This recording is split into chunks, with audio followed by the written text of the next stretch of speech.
Hello ଶୁଣୁଛୁ hello ସେ ହଁ 30 ସେକେଣ୍ଡ ପରେ ତ ଶୁଭାଯିବ ଆଉ 30 ସେକେଣ୍ଡ ପରେ ଶୁଭାଯିବ ନା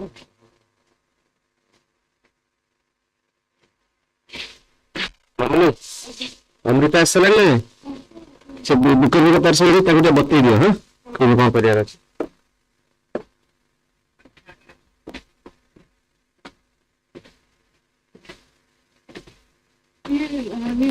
annual report.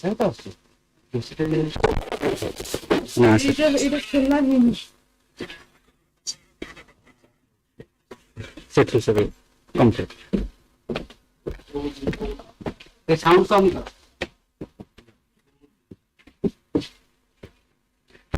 साउंड का कम करो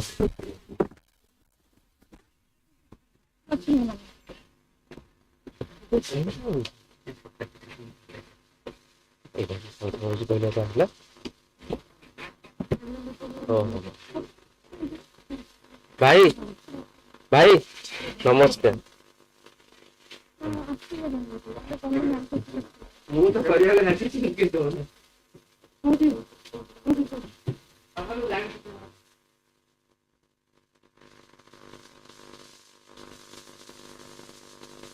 hello hello hello hello hello hello hello hello hello hello hello hello hello hello Rashid hello hello hello hello hello hello hello hello hello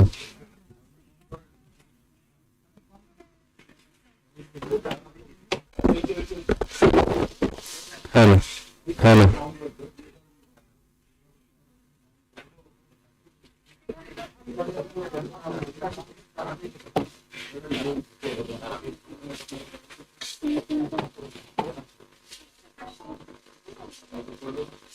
hello hello hello hello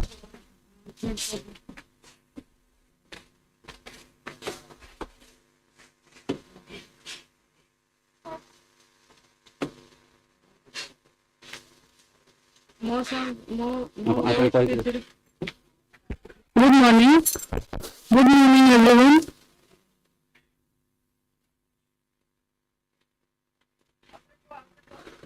Good morning, everyone.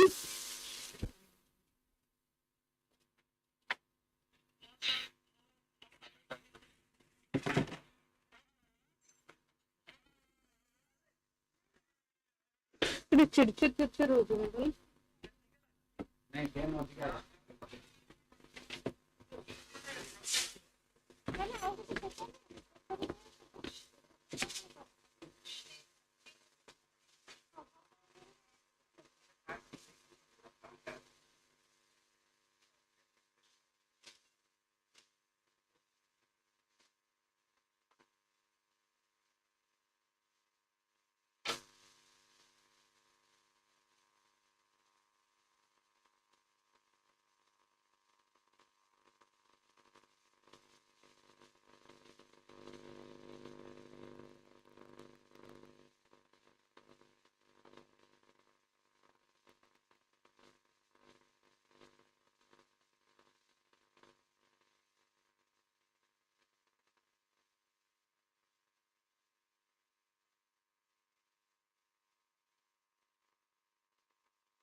ठीक है बताओ। Hello hello hello mic testing 1 2 3 hello से बाहर चर्चा होउछ बहुत अधिक अच्छी এইটা নয় এটা এটা অলগা এটা অধিক আছে তো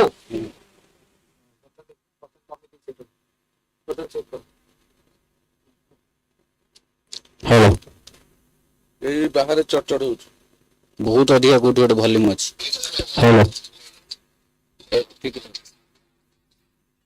ଏଇ ଟିକେ ଭଏସ୍ ଟା ଟିକେ ସେତିକି ତ ମୋର କାଲି ଥିଲା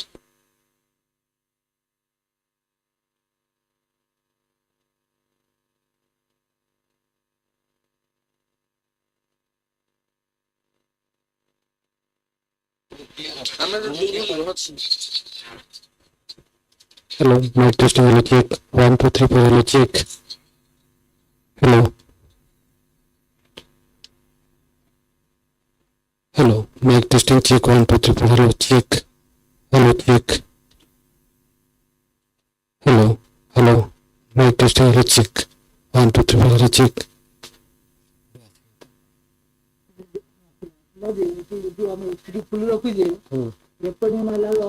ओके ओके ठीक है तब करने दो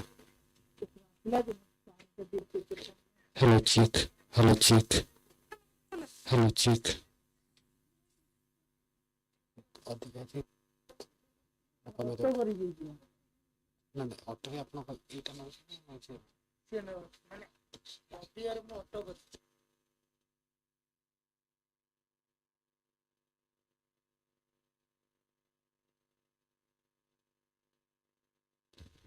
hello check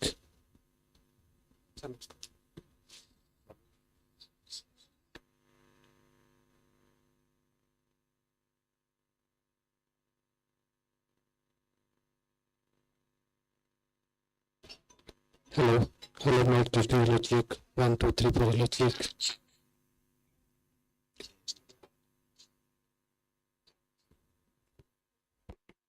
Hello, hello. Is it audible?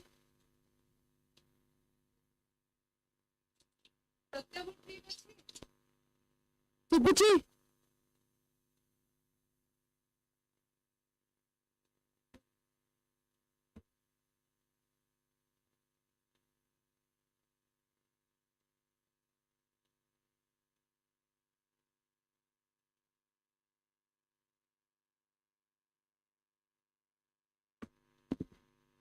Hello, hello.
Is anybody there?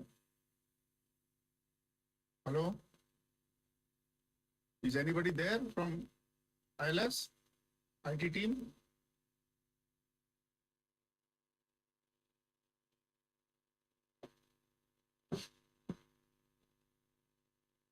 Anybody from the IT team?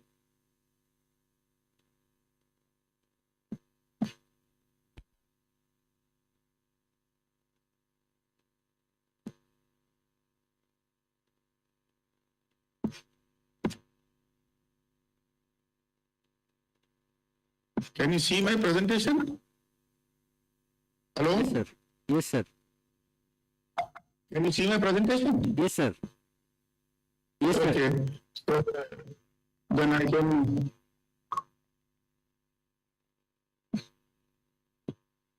Oh, ठीक है. Very fine. Thank you. Sir, it's fine. It's fine. Can you see my image and do you see if I'm looking like this? It's coming okay? Yes, sir. You are both visible and audible. Okay. Thank you.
Good morning, everybody.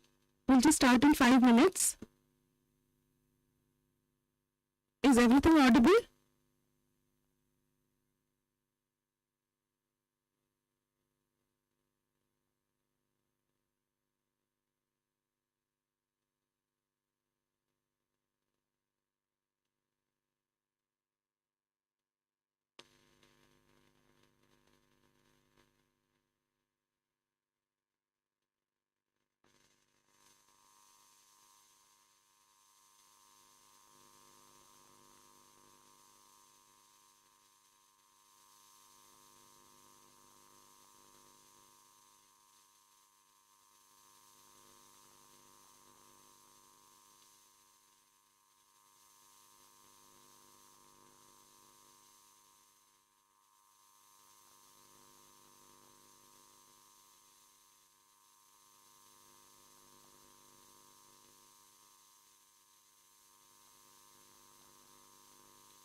Vakratunda महाकाय सूर्यकोटि समप्रभा निर्विघ्नं कुरु मे देव सर्वकार्येषु सर्वदा.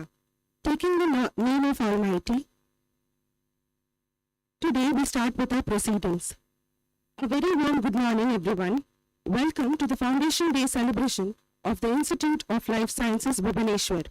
It was on this auspicious day that this esteemed institution started with its first steps, and it still continues moving in the direction science takes it in. On this special occasion, we feel very privileged to have among us our eminent guests. Now, we shall have three invited lectures from 10 to 11:30 a.m. May I now introduce our eminent guests, Professor Padma Shri Professor A.P. Das. Sir has completed his tenure as the Vice Chancellor of Central University of Tamil Nadu recently. He has worked at the World Health Organization as the Regional Advisor of the Southeast region. He has also served as the Director of the National Institute of Malaria Research, New Delhi.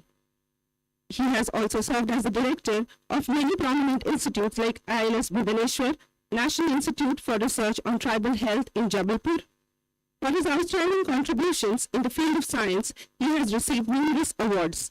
These include Lifetime Achievement Award by International Association of Educators for World Peace, English Award for Outstanding Scientific Contribution by Amity University, and the Dr. A.P. Rai Award for Outstanding Contributions in Malaria Research by the Government of India. He has been awarded the prestigious Padma Shri Award on 26th of this January 2022 for his immense contribution to science and engineering. Today, Sir shall share his valuable insights on the topic Time to Invest in Neglected Tropical Diseases.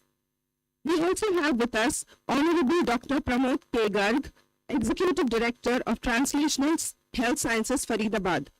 Sir has done his MD in Internal Medicine from KGMC Lucknow and then obtained his DM degree from AIIMS.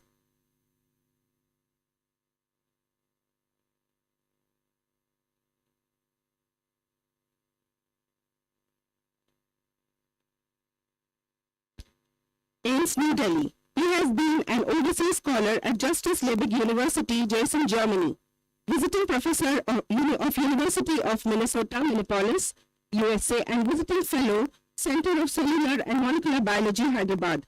He has been the president of AIIMS in Raebareli and Bilaspur and associated dean of AIIMS, New Delhi.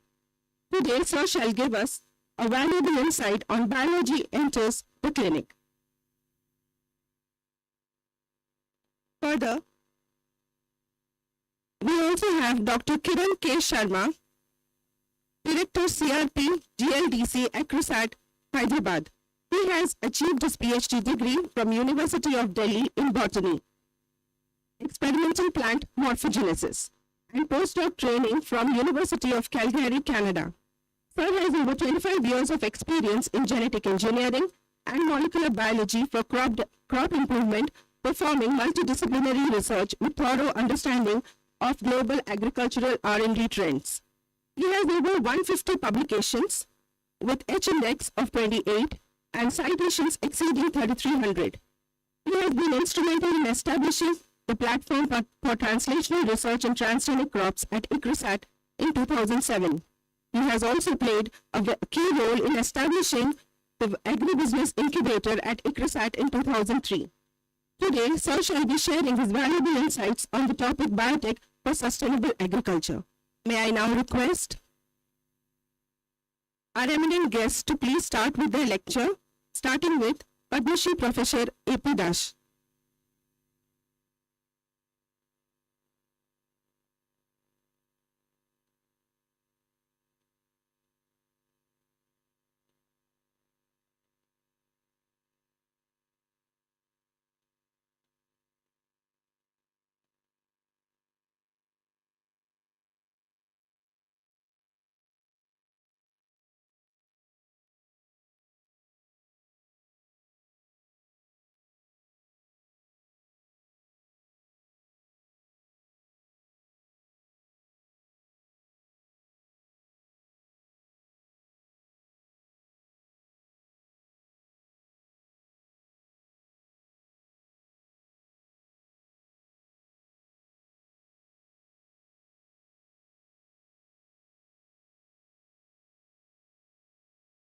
Doesn't matter.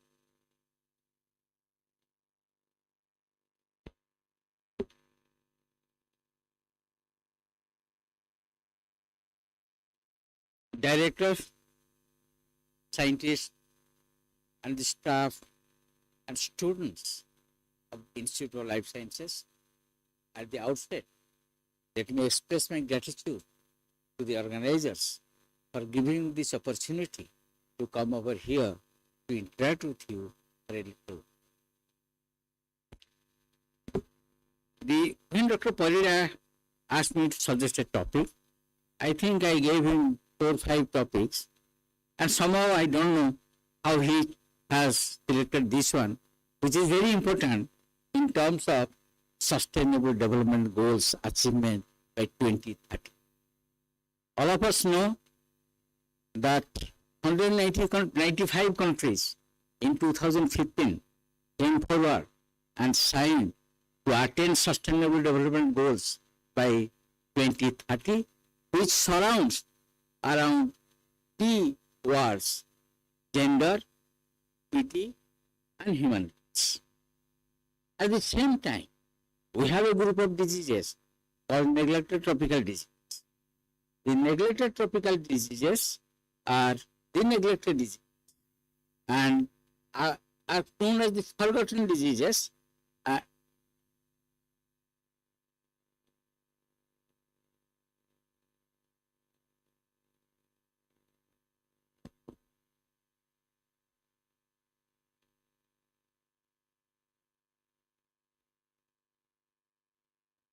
Are forgotten diseases. I think I am audible now. Are forgotten diseases and affects the forgotten people. We say why this topic was there when your director said that you please speak on this topic. I was excited because in 2008 I was selected for the World Health Organization in a regular position, and when I joined, they selected me as the regional advisor for vector-borne diseases. But after I worked there for 3 months, the DG WHO, Margaret Chan, they changed my designation. They made me senior advisor, vector-borne and neglected tropical diseases. Means they have assigned me the job of handling vector-borne and neglected tropical diseases in different countries. It was a really Herculean task. Some of the vector-borne diseases which are neglected diseases I knew. Some of the diseases like yaws, trachoma, I did not know. Trust me, I have to read. I have to understand. I have to discuss with people. But I think I have completed my job very successfully. So we know that in neglected tropical diseases are the diseases. If you want to achieve the sustainable development goals by 2030, one need to address the neglected tropical diseases. These are the diseases which affects the poorest of the poor. These are the diseases which affect the marginalized community. As I said, the sustainable development goals, there are total 17 sustainable development goals, and all the 17 goals surround among 3 words, that is gender, equity, and human rights.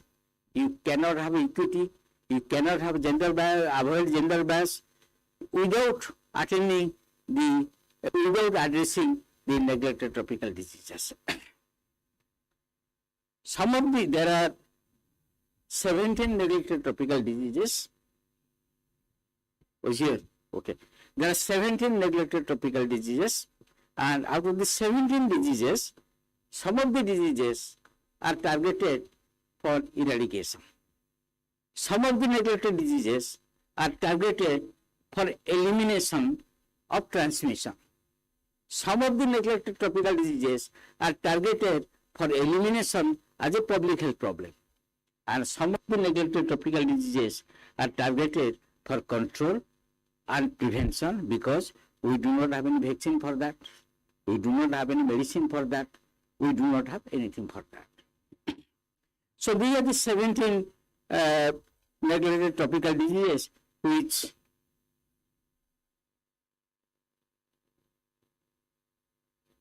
which are identified by WHO.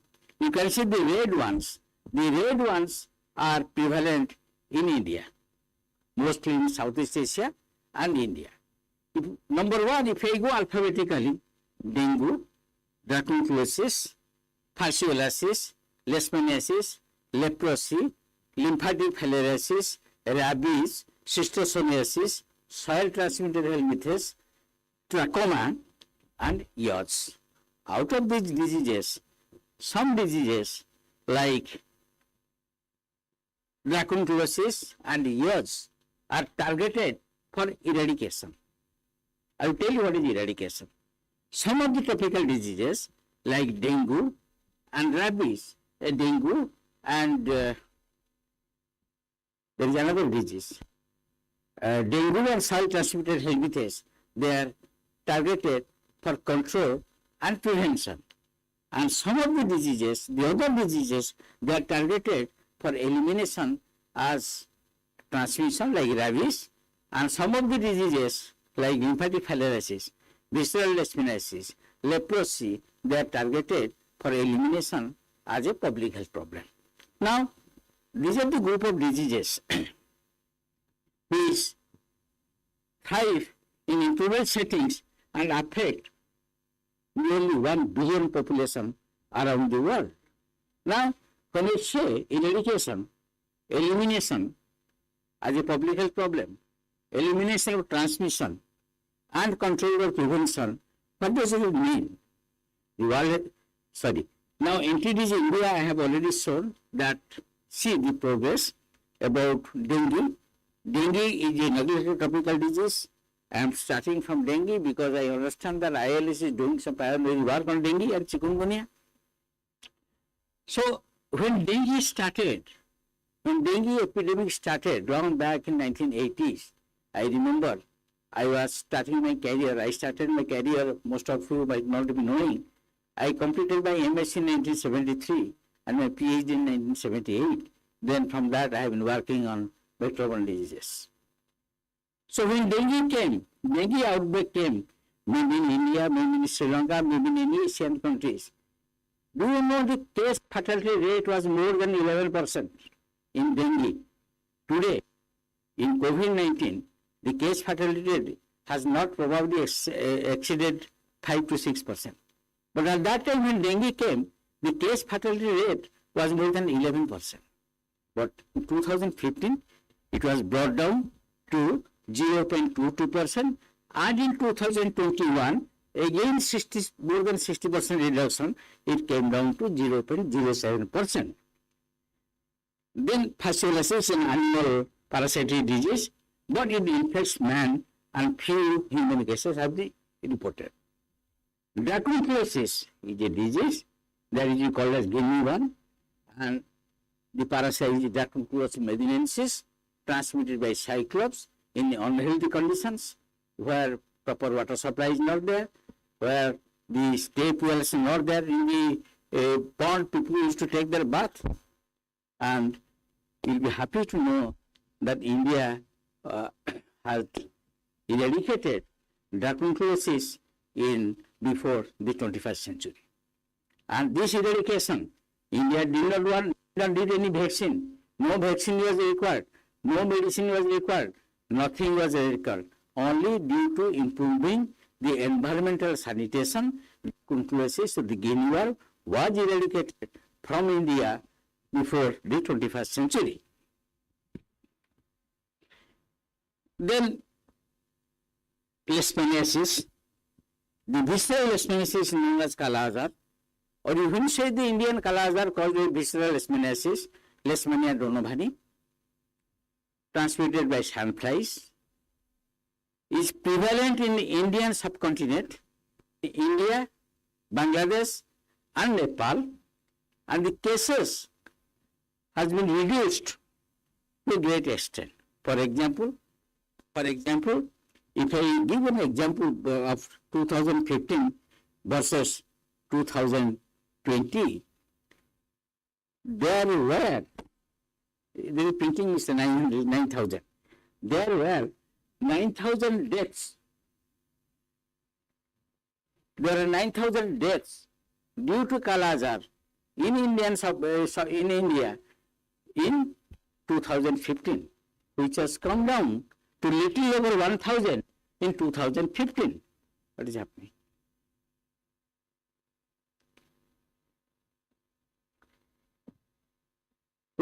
Come down to more than a little over 1,000 in 2021. Leprosy is endemic in 30 countries, and the objective is to bring down the number of leprosy cases to 0. But unfortunately, every year we are having 2 lakh new cases, and again, unfortunately, out of that of those new cases, 60% are reported from India alone. There is a new strategy for leprosy elimination. I will show you that at the end, towards the end of my presentation. Then lymphatic filariasis. Lymphatic filariasis is a terrible disease, disturbing the human beings. Lymphatic filariasis, I spent several years working on malaria and lymphatic filariasis. Lymphatic filariasis is caused by nematode parasites like Wuchereria bankrupti, Bugia malai, and Bugia timori. Bugia timori is not found in India, but most of the cases in India and Asian countries are by Wuchereria bankrupti, transmitted by Culex fasciatus, whereas Bugia malai is transmitted by the mosquitoes, Mansonia mosquitoes, 4 species of Mansonia. Mansonia annulifera, Mansonia uniformis, Mansonia indiana, Mansonia longipalpis. These are the 4 species which transmit Bugia malai lymphatic filariasis. And if you take India, in India, we have several districts, and in lymphatic filariasis elimination program, every district is identified as one implementation unit. They call it IU, implementation unit. So, among all the districts of India, 272 districts or implementation units are endemic for lymphatic filariasis, most of them due to Wuchereria bankrupti. Out of 272, the lymphatic filariasis elimination program was launched. I will take a sample example of lymphatic filariasis. I will tell you later how it has come. So I am postponing my this for that. But out of the 272, due to the efforts of the government program, due to the efforts of the program, due to the efforts of the coordinated efforts of global lymphatic elimination program, 98 districts or implementation units are now free from lymphatic filariasis. So we are heading towards elimination also by 2030 lymphatic filariasis. Now, when we talk lymphatic filariasis, I will stop here. I will discuss later. Then comes rabies. All of us know about rabies. Most of us might have taken the rabies vaccine. Rabies is endemic in 150 countries, and 20,000 deaths occur every year in India alone. And it is targeted for elimination. Schistosomiasis, long back, schistosomiasis was reported in Maharashtra. After some time, when the schistosomiasis program was, elimination program was not launched, somehow schistosomiasis disappeared from India. But there is not the WHO certification of elimination, but now schistosomiasis is not found in India, but it is prevalent in countries like Indonesia, which is transmitted by the snails, snails and other reservoirs. So you don't bother about which one is this?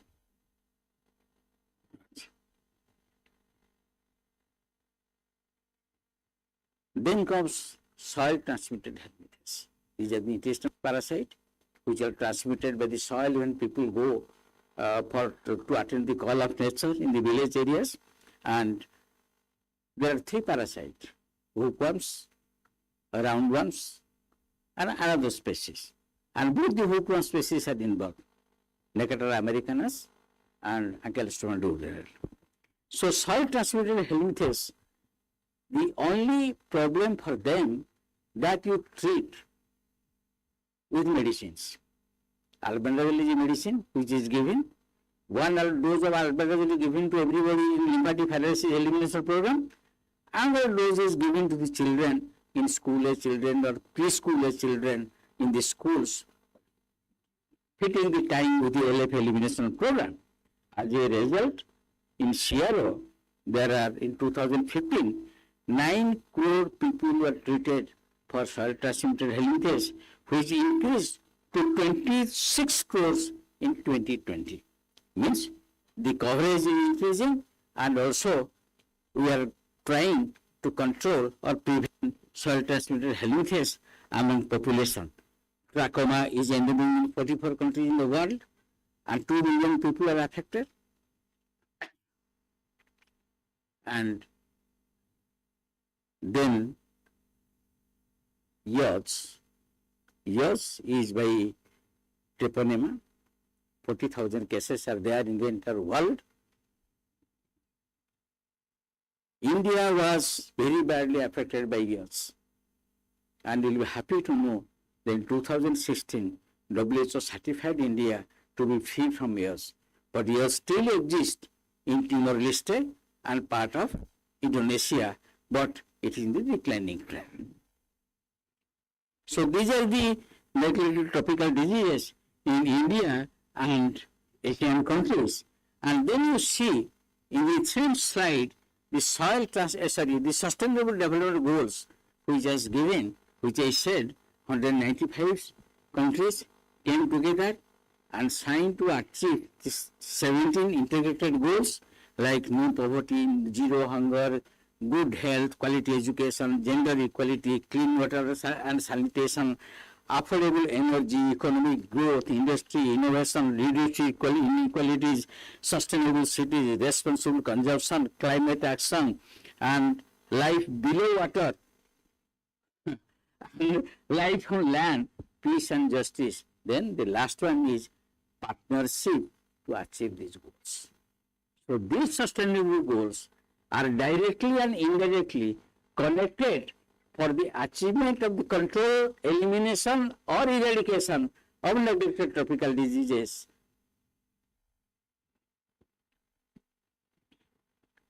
Now I said eradication, I said elimination, I said control. Now eradication means permanent reduction to zero of the worldwide incidence of a specific pathogen with no risk of introduction again. That means that is eradication. When we eradicate a disease from the entire world and there is no chance of the introduction of the disease again, then we say that we eradicated the disease. When we say elimination, elimination is of 2 types. Elimination like interrupting the transmission, and elimination as a public health problem.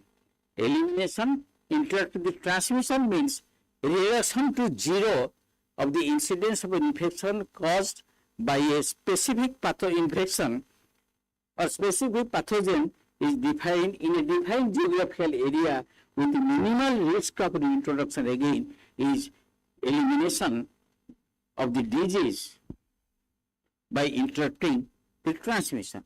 Whereas elimination as a public health problem means eliminate the disease to such a low extent so that the disease is no more a public health threat. For example, in lymphatic filariasis, bring down the microfilaria rate to less than 1% so that it will no longer remain as a public health threat or public health problem. Bring down visceral leishmaniasis cases to 1 case per 10,000 population so that it will no more, it will be a public health problem. Leprosy, bring down the cases to less than one case per 10,000 population so that no more it will be a public health problem. So these are called as diseases targeted for elimination as a public health problem. These diseases are visceral leishmaniasis, leprosy, lymphatic filariasis, like that, as I have told you earlier. Then control and prevention.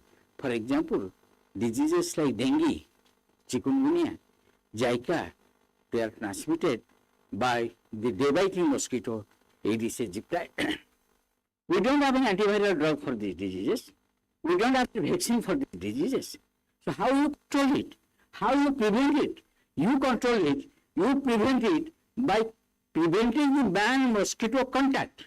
Once you prevent the man-mosquito contact, you prevent these diseases. So these are prevention and control of diseases. These are the four definitions developed by the World Health Organization for eradication, elimination, and control.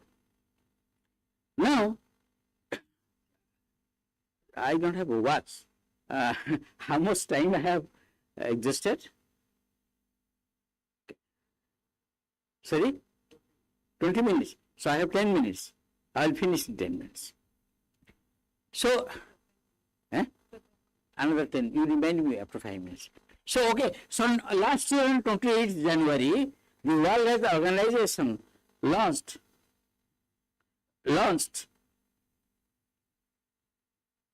I don't know. Launched one NTD roadmap. The control, elimination, and eradication of neglected tropical disease roadmap was developed by the World Health Organization last year on 28th June. That is a 10 years program. You can see in the slide 2021 to 2030. So this program, they have three fundamental shifts. Number one, the programmatic action has to be there. Whatever there is the strategy, this has to be implemented. Cross-cutting approaches will be there. You are working for symphatic filariasis. Doesn't mean that you will not work for filariasis. For example, for morbidity management, one team will go handle lymphatic filariasis and leprosy wherever there can handle it. These are the cross-cutting approaches. And every country should take an ownership for control or elimination or eradication of the disease, like India did to the ownership and eradicated tuberculosis, eradicated years. Now, this should be complemented by a set of documents, and the 74th World Health Assembly adopted a decision to observe World NTD Day on 30th of January every year. Now, this is targets of 2030, and now I will be talking in a nutshell. And if you see, what have we achieved? 2015, we launched the Sustainable Development Goals, but the control elimination started some few years back. So, till now, 90% fewer people requires interventions against NTDs.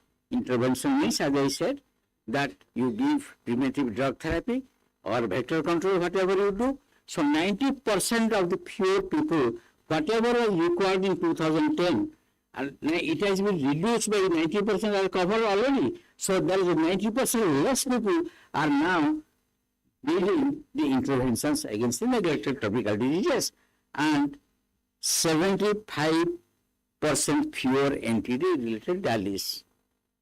Okay. Now, 100 countries have been eliminated at least one neglected tropical diseases. There are 75% up in treatment coverage, and there are so many things achievement has been done. Now, at a glance, if you see, in 2019, 1.474 billion required interventions against neglected tropical diseases, down from 2.19 billion in 2010. In 2010, we were treating globally 2.19 billion population, which has come down to 1.74 billion in 2019. This is the success we have already achieved in these few years. We have 8 years left. Now, if you see the highlights of the progress, 105 countries require preventive chemotherapy, and 81 countries implemented large-scale treatment. 649 million people no longer require mass drug administration for lymphatic filariasis and global burden on visceral leishmaniasis, and many other deadly neglected tropical diseases decreased very significantly over the years.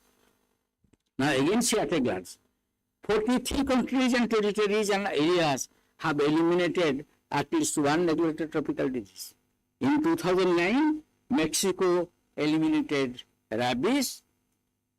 Kiribati and Yemen eliminated lymphatic filariasis. Malawi in 2020 eliminated lymphatic filariasis. Togo eliminated HAPs, human African trypanosomiasis.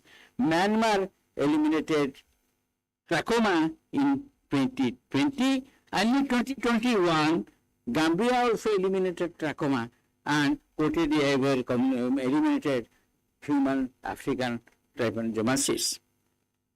Now, I said a post-2020 global leprosy strategy. It is aimed to achieve zero transmission by 2030. We are at the stage of this between yellow and the green, and it is declining. Now,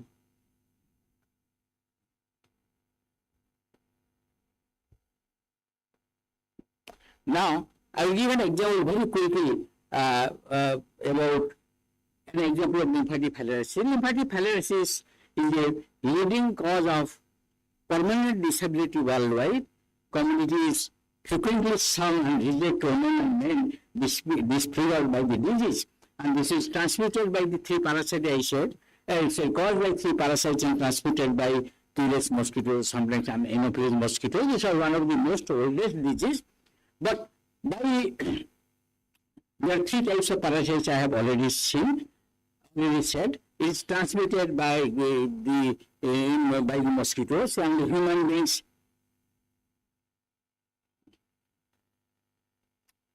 In human blood, which microvilli is there, when mosquito bites take the blood along with microvilli, it is developed to first stage larvae, second stage larvae, third stage larvae, infect the human being again.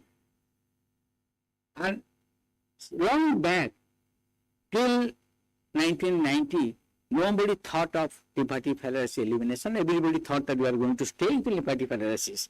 And because we did not know that it can be eliminated as a public health problem, but thanks to research and development in 1990s, today not only there is a global elimination lymphatic filariasis program, it is 2 decades old and active in many countries. So in India, as I said, there are 272 endemic countries. It has in 98 countries, 98 districts have eliminated the disease. And today, in comparison to 2000, in 2000, 198.7 million people were in the risk of transmission. Now it has come down to 51 million, which is 74% reduction.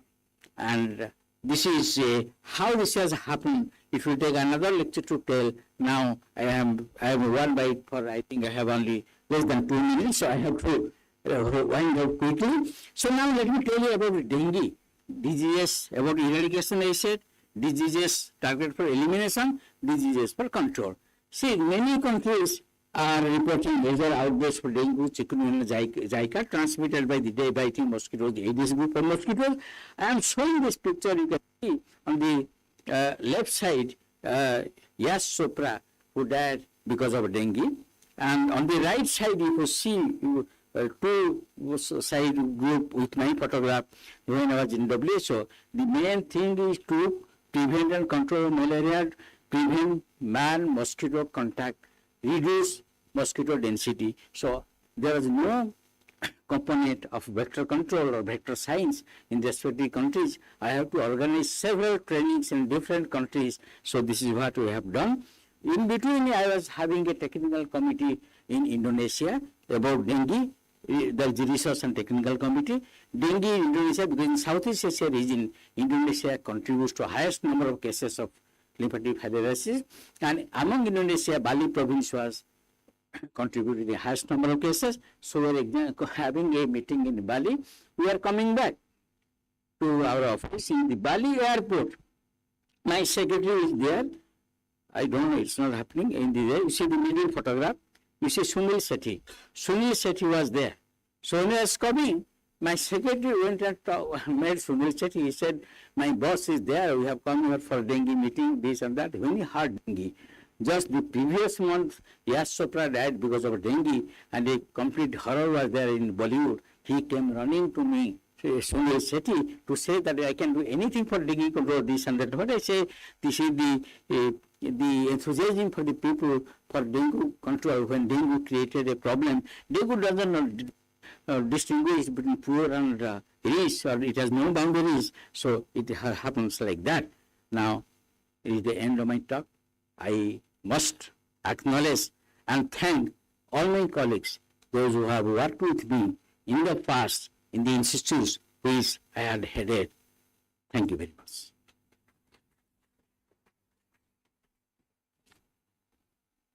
Thank you so much, sir, for sharing your valuable insights and enriching us. I'm sure our audience have gained a lot. Now I request Executive Director, THSTI Faridabad, Dr. Pramod Kilgar, to kindly give his presentation on Biology Enters the Clinic. Sir will be giving his presentation online. Thank you.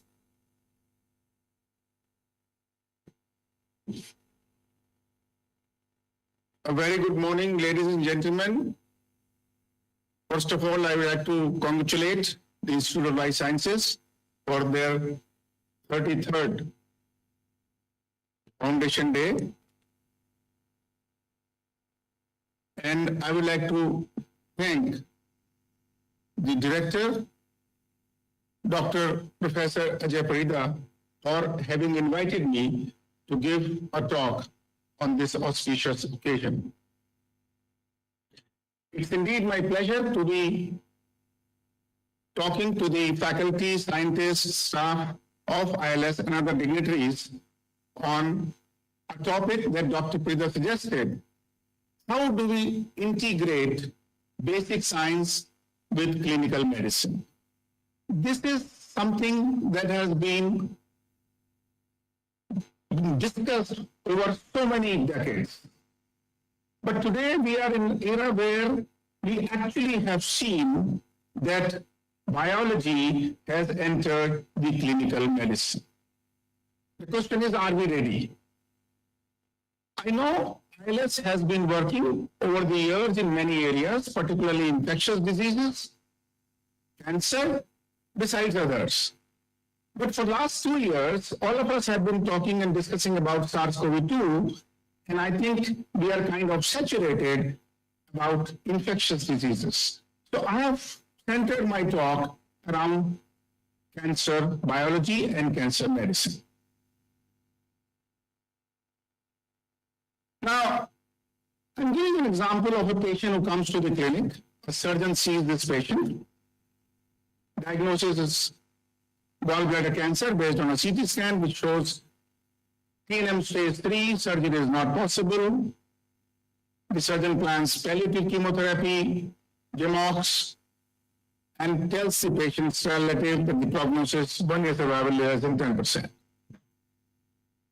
The patient receives treatment but dies after 3 months, as was expected, because most patients have less than 6 months survival at this stage.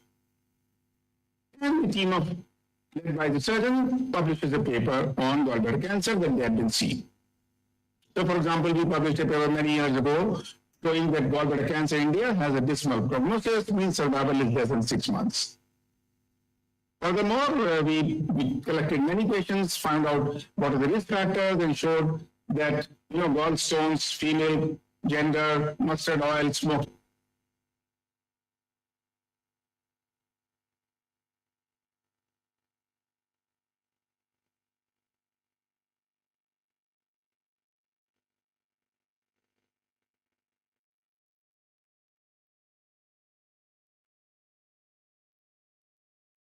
So this is what the oncologists and surgeon and gastroenterologists would do, a patient's coming with gallbladder cancer.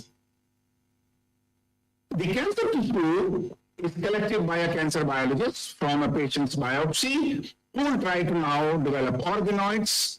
He collects cells, extracts DNA and RNA, checks RIN, prepares for NGS. There is a step of library preparation when he tells the clinician, I'm going to do a library preparation.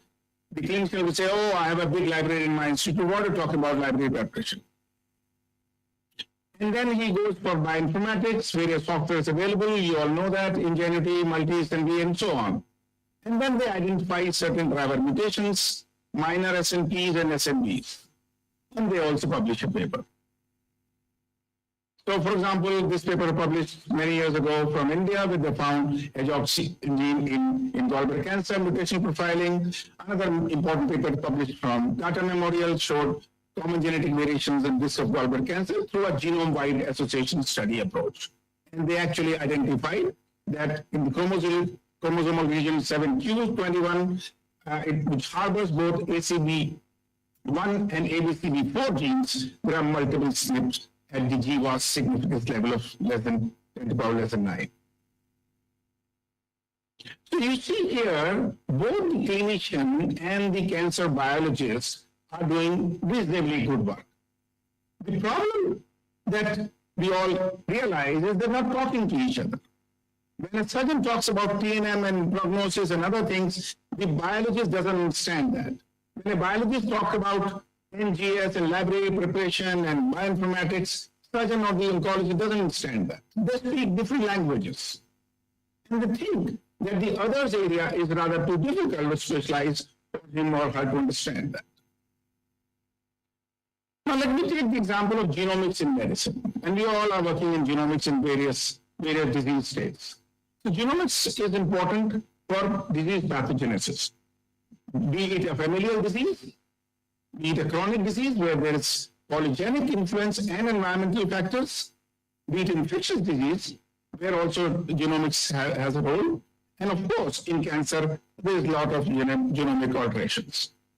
It also has important influence in disease biology and behavior, and disease outcomes. And now, in pharmacogenomics, we understand that a patient's genomic profile, genomic makeup, also has an influence on the treatment outcomes. If you look at the cancer biologists who have been working over the last so many decades to understand the development of cancer and its progression, there has been huge development.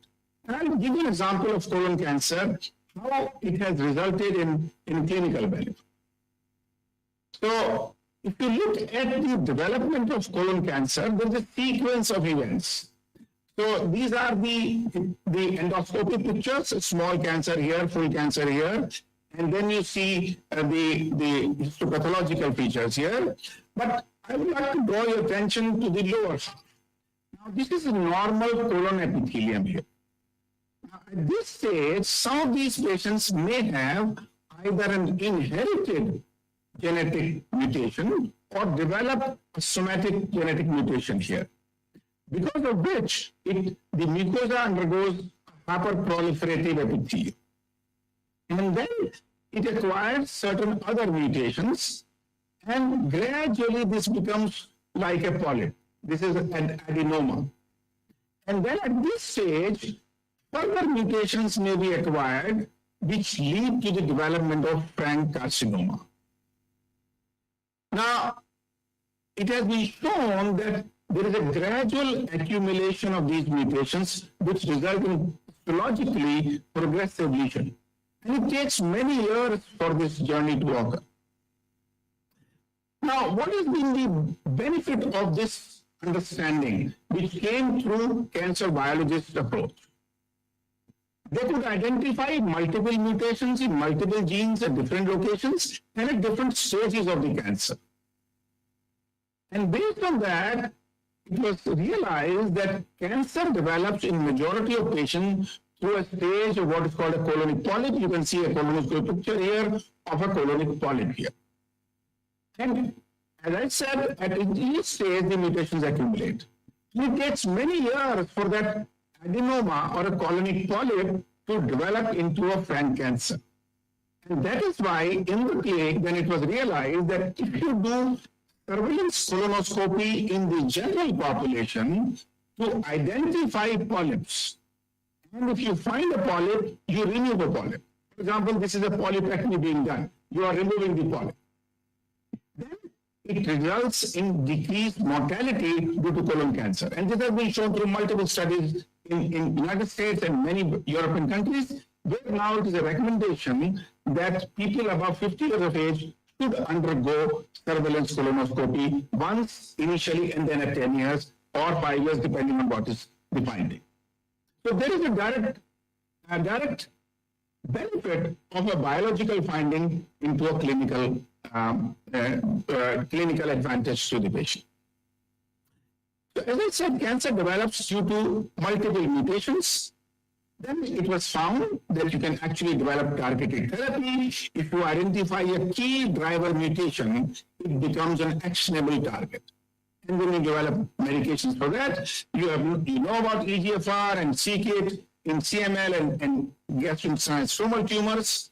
So chronic myeloid leukemia, as you know, is a kind of very common blood cancer. The tyrosine kinase activity of BCR-ABL is an important mechanism for the cancer development. And then CD117 was found to be the target. And you know about the drug imatinib, and now there are subsequently other newer versions of the same drug, which has proven to be extremely effective to the extent that CML today has become a chronic disease, just like hypertension or diabetes.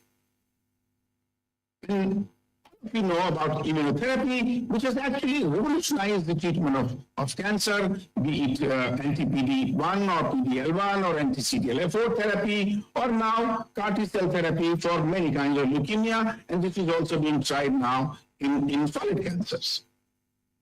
So the huge gains in our knowledge about how cancer biology works.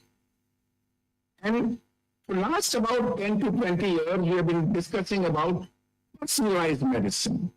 You take a tumor tissue from the patient who comes with, say, gallbladder cancer or pancreatic cancer or lung cancer, you small part of it xenotransplant in nude mice, you study the mutational profile, and you test target therapy in the lab, and then you tell the oncologist, look, this is the mutational profile, we have tested these drugs, and this drug seems to be working best for the patient. This won't take long, and patient will be benefited by the targeted personalized medicine. And this is no more a science fiction, this is being done in clinics. So how do we leverage this advance in cancer biology? We need strong collaboration between the clinician and the biologist. How do you bridge the gap between the two? We all talk about this. They remain in silos, they work in their labs, in their clinics, but they don't talk to each other. How do you bridge the gap? We know the problem. So I think for a clinician, it's very important to engage himself or herself in basic science training. For a period of 1 month, 3 months, 6 months, or even longer. I mean, we can all take sabbatical and go and attend science conferences and attend and go and actually work in a lab. To learn the same language, we should know what do we mean by RIL. We should know what do we mean by RNA, DNA quality. We should know what do we mean by different softwares. We should know what do we mean by driver mutations. Learn the language. I think this is very important for clinicians actually to talk with basic scientists. And I tell you from my own personal experience, when we were working on pancreatitis, I had to understand how do you develop animal models. And then only you can test those drugs to understand the pathophysiology. So I spent about 6 months in basic science lab, develop animal models, and I'm very happy doing that. And we found, for example, that in pancreatitis, oxidative stress is one of the major mechanisms of chronic inflammation. And then we did a randomized trial of antioxidant supplementation, showed it results in significant pain relief. So from bench to bedside, this is how a story can be developed. And by the way, this is one of the standard therapy now for chronic pancreatitis. Similarly, what we need to do for a basic scientist, that they should go to the clinic. They should talk and discuss with their clinical friends. And I can tell you, the clinicians are also very happy to discuss with them. They should have combined research projects. One of the best things to do is to give PhD on a topic which has both clinical component and a basic science component. I think, to my mind, a joint PhD is a very good idea. And I'll give you an example how it can be done and how it benefits both the teams. So Shalu Midha was one of my PhD students many years ago, and she worked on chronic pancreatitis. So at that time, you're in Orissa, you know that chronic pancreatitis in India was supposed to be kind of a different disease with a, very aggressive course, and they called it tropical pancreatitis. And they said that, it occurs because of cassava and because of toxins and malnutrition and many things, and then the patients die very early. But we are not seeing that kind of phenotype. So Shali Midha actually worked in the clinic. So she attends our pancreas clinic. She sees patients, and she's, by the way, an MSc, not a MBBS doctor. And then she worked on these patients.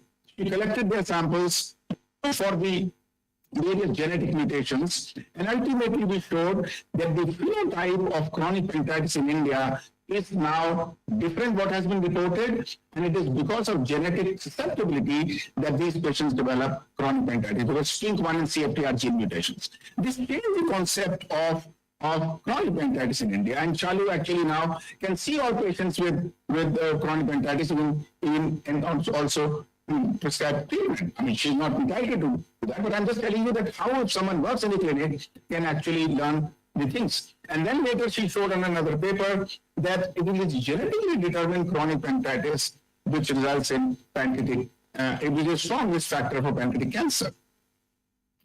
So, basic scientist working in the clinic on a clinical disease, but having a basic science component is very important. Now, another example I can give you of gallbladder cancer. Kajal Jain is also MSc Basic Sciences. She worked on gallbladder cancer. So one of the major problems in gallbladder cancer is gallbladder stone a major risk factor or not? Because if it is, then we can advise cholecystectomy in those who have asymptomatic gallbladder stones. Otherwise, it is not indicated. She collected 355 gallbladder specimens from patients who had gallbladder stones. She went to the clinic, she went to the OR, the operation theater, collected specimens, and that specimen was dissected out, and she reported that 32% patients had hyperplasia, 15% had dysplasia, and she found loss of heterozygosity in up to 47%. And then we showed that gallstones lead to chronic inflammation. There is development of genetic mutations leading to preneoplastic transformation, and another genetic mutation, multiple, and then leads to cancer. This work was published in a very good journal, and this again shows in this study we have basic scientists, we have geneticists, we have oncologists, we have surgeons, we have gastroenterologists, so all combined together. And for example, in ILS Bhubaneswar, you have AIIMS Bhubaneswar close by. You can have excellent partnership with those institutions. So close association, understand and trust each other, identify common research questions of interest, forming a team, and then cracking it is what is required. And I'm sure many of you must be doing it for many years, but I think there is a need to do it more and more and take it forward. From an institutional point of view, I think the institutional leadership must take that initiative. The leadership must encourage, enable, and enhance cooperation between basic scientists and clinicians. You organize joint meetings, invite clinicians, you should invite basic scientists, talk to each other. So right in the beginning, make a plan. Acknowledge contribution equally of the scientists and the clinicians, whether it's a paper, whether it's a patient, treatment outcomes, or it's a patent. I think in all areas, we must recognize right in the beginning that the contribution is rather equal. And I can tell you the time is right, it's now to move it forward. So this is a diagram showing you a kind of a tumor board. When a patient comes to the clinic, you have a surgeon, you have an oncologist, you have a radiologist for the diagnostic part, and you have a radiotherapist. So in a tumor board, this is how a patient is seen and evaluated, and a plan is organized for its treatment. But what I want to tell today and emphasize today, that in this tumor board, we must add a cancer biologist. The cancer biologist will tell you the kind of tumor there is in terms of molecular biology, in terms of genetic mutations and profiling, and then take this tissue to the lab, understand mutation profiling, tell you which is the right kind of chemotherapeutic drugs that the patient will require, and develop organoids. So I think this is what the need of the hour is, and I'm sure we are moving in that direction. With this, I'll end my talk and thank all in the audience for a patient listening. Happy to take questions if there are any. And once again, I'd like to thank Dr. Prida for this excellent opportunity.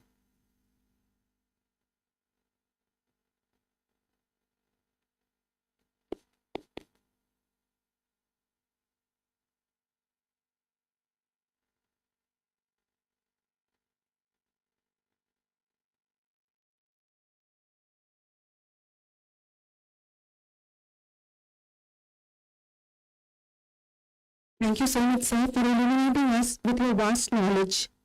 May I now request Dr. Kiran K. Sharma, Director, CRP GLDC, ICRISAT, Hyderabad, to throw light on the topic Biotechnology for Sustainable Agriculture.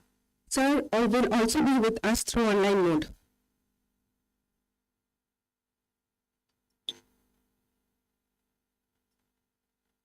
Thank you very much.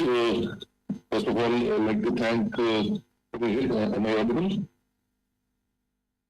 Yes, sir. Okay, thank you. Just share my screen. Okay. So, thanks a lot to Dr. Parida for giving me this opportunity to be a part of this foundation day. Many congratulations to ILS for the foundation. Please make it full screen. Present.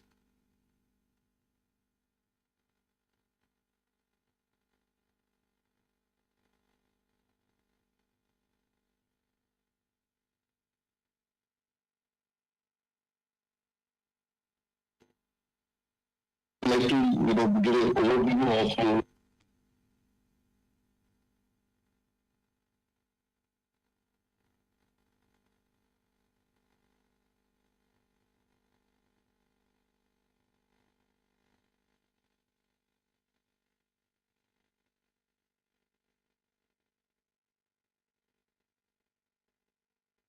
we hear about farmer distress every day, and some of these biggest threats, which are converting into a perfect storm, including climate crisis, there's a biodiversity issues, there's desertification happening, energy crisis, always running for energy, looking at alternative energy sources, food crisis. It's not just the food which is important as for calories, but also for nutrition.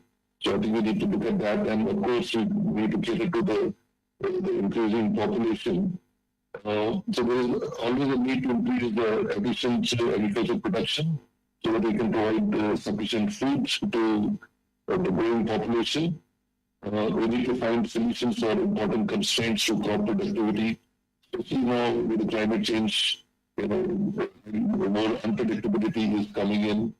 We need to develop new technologies that raise the yield in low potential areas, and I mean all agricultural technologies, so that we can create better opportunities for diversification in agriculture, especially the value chains, and develop sustainable models.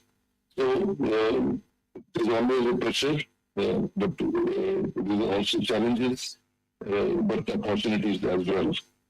So if you look at agriculture and economic sustainability, there's a declining per capita availability of land, more of urbanization going on in population, there's stagnating agricultural productivity, and also there's persistent malnutrition.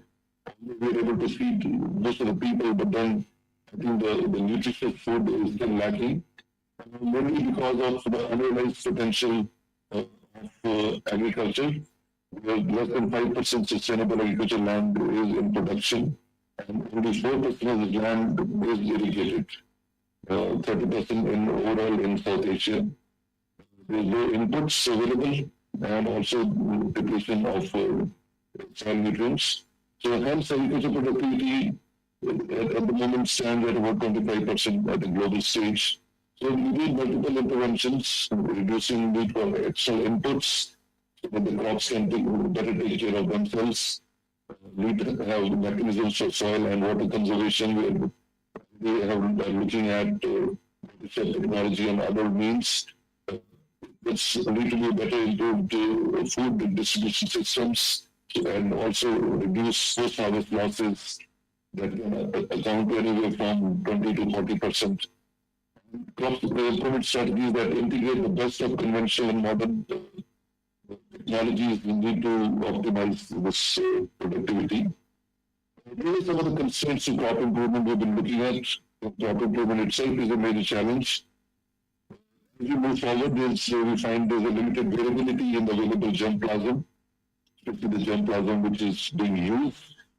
Available germplasm may also lack genes for several diseases, pests, resistant different pests, and more importantly, the nutritional traits. And there's also lack of information on the nutritional and food processing traits. I will give you one example on how some of these can be addressed. So the future breakthroughs will depend on creating this additional variability in the germplasm and also allow for inflow of desirable genes from related or unrelated species. What breeding does is basically clearing these existing genes. It cannot create traits or create new variability that are not present in the germplasm. The term NBTs, the new breeding technologies which are emerging very fast, have the potential to address some of these intractable and smart traits as we move forward. So, in terms of development, application and implementation of some of these cutting-edge technologies, looking at traits, we need to have creative disruptions so that there are solutions to intractable and output traits. We need to have technology and trade development and eventually the transformative innovations that can capture emphasis and accelerated delivery of this product. Just working in the labs or in the field is not good enough. I think delivery is the key word here. Plant biotechnology has shown a lot of potential in the past, and going forward, I think it's a multi-billion-dollar market which is emerging. These are some of the areas where plant biotechnology has emerged. I think from the days I was doing PhD, we were looking at some of the very basic technologies in plant propagation, and eventually then haploids and dihaploids to anthropoculture, permaculture, oviculture. Agriculture emerged, and it's being routinely used now. In fact, I just reading a talk now where dihaploids are integrated into hybrid rice. In vitro pollination, fertilization, somatic hybridization. I don't know if many of you know the protoplast fusion, and that is one of the technologies which showed a lot of potential in creating somatic hybrids so that new variations can be done. There has been taken with the development of this marker technology with availability of genome sequences. Now, the marker-assisted breeding is a routine in most of the crops. And along with that, for better understanding, we have functional genomics. We looked at the genetic engineering over the last 40 years. It's a very, very highly potential technology. Somehow the regulatory system has not been very favorable, but nevertheless, we've seen the potential of genetic engineering, and even now, some of the traits can only be genetically engineered.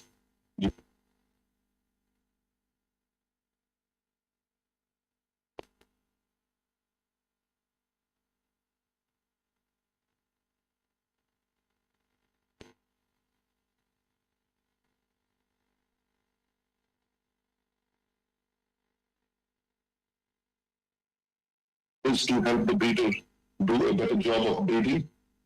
So this is the breeder's equation where you're always looking at genetic gain over time, and somehow for most of the crops, this genetic gain has been very, very low, less than 1% actually. We need to go to at least 1.5 to 2% to meet the needs. But what this genetic breeder's equation does is it's looking at the selection intensity, which means you need better phenotyping tools and technologies. We need to have better selection accuracy. We're already seeing the digital agriculture, the drones and other phenotyping facilities, increase the genetic variation. And very importantly, if you look at the denominator, I think we're looking at years per cycle. The breeding takes awfully long time. So how can we reduce that breeding cycle so that the new varieties can be replaced at a much faster pace? So we need to increase, bring in new and superior elites, and this is a must-have trait that is required traits present in the breeding varieties. It needs to be value-added, improve traits targeted for varietal replacement that can allow the replacing the leading variety within 5 years time frame. It's about 10 to 15 years. Look at future traits. These need to be discovered and deployed into elite populations, especially over the next 5 to 10 years time frame.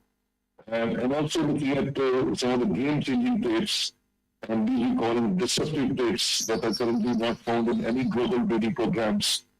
And most likely, we need to go back to the gene bank and start looking at some of these traits and bring it back into the plant breeding. So this is the overall, I think, theme of any agricultural biotechnology program, and how to help this breeder's equation get higher genetic gains per year.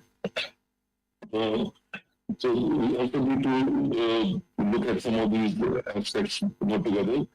We are looking at expanding the breeder's toolbox. Again, I would call myself as a breeder, mainly using different technologies or technical tools.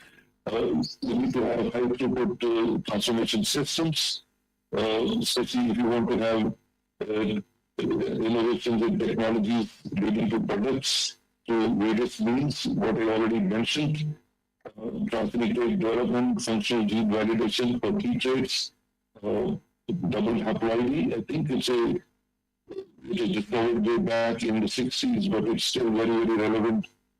Systemic mutant populations or accelerated genetic gains. Need to have new tools. Although genome editing is one word, but there are many tools, and the tools need to be looked at each crop that you're trying to address. And very importantly, the translation research for product development and deployment. And I think in any science, whether it is agricultural science or medical science, this translation is very, very important so that the products actually reach the farming community. So some of these enabling tools and technologies, there are new opportunities as I mentioned. You have mutagenesis, looking at forward and reverse genetic screens, trait discovery and functional biology, transgenics or intractable traits, and now genome editing, which is much more precise, predictable, can create variations in elite variety itself, so that itself is going to cut down your breeding time and breeding cycles. These are some of the foundational tools for enabling technology I was mentioning. In our case, at IGRISAT, we have robust transformation techniques. These look very trivial to some of the new students, I think, going back to the bench and doing tissue culture. But unless you have very good transformation systems, you cannot use any technology, whether it is transgenics or whether it is genome editing. And these need to be high throughput transformation systems so that we can generate large number of populations which can be screened. We already have genomic and genetic resources. More and more are coming up, but we need to start looking at gene discovery and mining of these genes. We need to have modular toolkit for multiplexing. Can we, put more than one change to the guide RNAs? And there are some new opportunities now, like what IGRISAT is doing with sorghum, is a quick crop transformation system where we use morphogenic genes in the cassette itself, which actually itself enhances the frequency of the transformation. There's a complementary and interconnected axis here. We already mentioned reverse and forward genetic tools. very important to have functional validation of genes, especially in the biological systems, not in vitro or in isolated cells. System biology workflows for answering the unanswered questions, moving from the predictive biology towards a more descriptive biology. Development of these traits, especially the intractable traits which address nutrition, and also the integrating of the discovery research with emerging, very importantly, ethical, legal, and societal issues to reasonably have the mature, innovative plant biotechnology solutions. Because unless you start addressing these ethical, legal, and societal issues, the technology is heavily regulated and people have to buy in the technology. So hence, we need to breach the genetic glass ceiling from some of these intractable traits, especially in our important agricultural crops, which feed the populations. We already know these are some of the important applications of plant genetic engineering over the years. We have products already in the market, especially for herbicide resistance, virus resistance, insect resistance. This also contributed to altering the storage proteins and lipids. We looked at biofortification. I think golden rice is a very good example. Antisense, I'll give you one example, but now it can easily be done through gene editing so that you don't have to get into the cycle of approvals. And of course, a lot of applications around the production of secondary metabolites, functional genomics, looking at through the transient gene expression, creating mutations, bioremediation, basic studies, I think hormonal studies, functional studies, plant biology, how it works, so that we have a much better understanding of the place we are actually addressing. And we're also seeing more recently how the biofuels are being, adjusted to this technology. But we will await for a better regulatory system, I hope.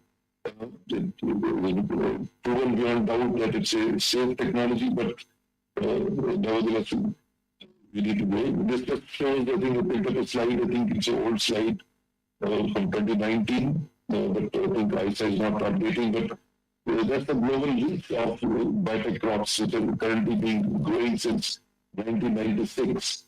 And if you look at over 65 million people have benefited from these technologies. This was 2019 figure, but this number is increasing. I think we see a lot of African countries also now adopting PT cotton and such the crops. So the biotech crops have contributed immensely to the food security, their sustainability, and climate change mitigation. So increasing the productivity, providing a better environment. I think there are some studies in Canada where it has clearly been shown that the environment is much better because of the canola they grow there, reducing carbon dioxide emissions, and eventually helping uplifting the lives of several farmers and their families. The last estimate shows 65 million people have benefited from this. So what we need to look at is what's the trait in question. We have input traits, especially for insect resistance, fungal drought, herbicide tolerance. We're looking at seed traits, better hybrid systems. Can we create new phenotypes like photoperiod insensitivity in the case of pigeon pea? I'll give you an example. So that pigeon pea, instead of being a single season crop, can become a routine intercrop and can be grown over the entire year. And very important output traits like nutrition and quality. And I will give you an example how some of these are already being achieved now. Just to show insect resistance in pigeon pea, very, very important. This is a technology which for the trait, which at the moment can only be addressed through transgenics, either a BT or insecticidal genes. Since this is a protein-based, so we need to have a better handle on this one.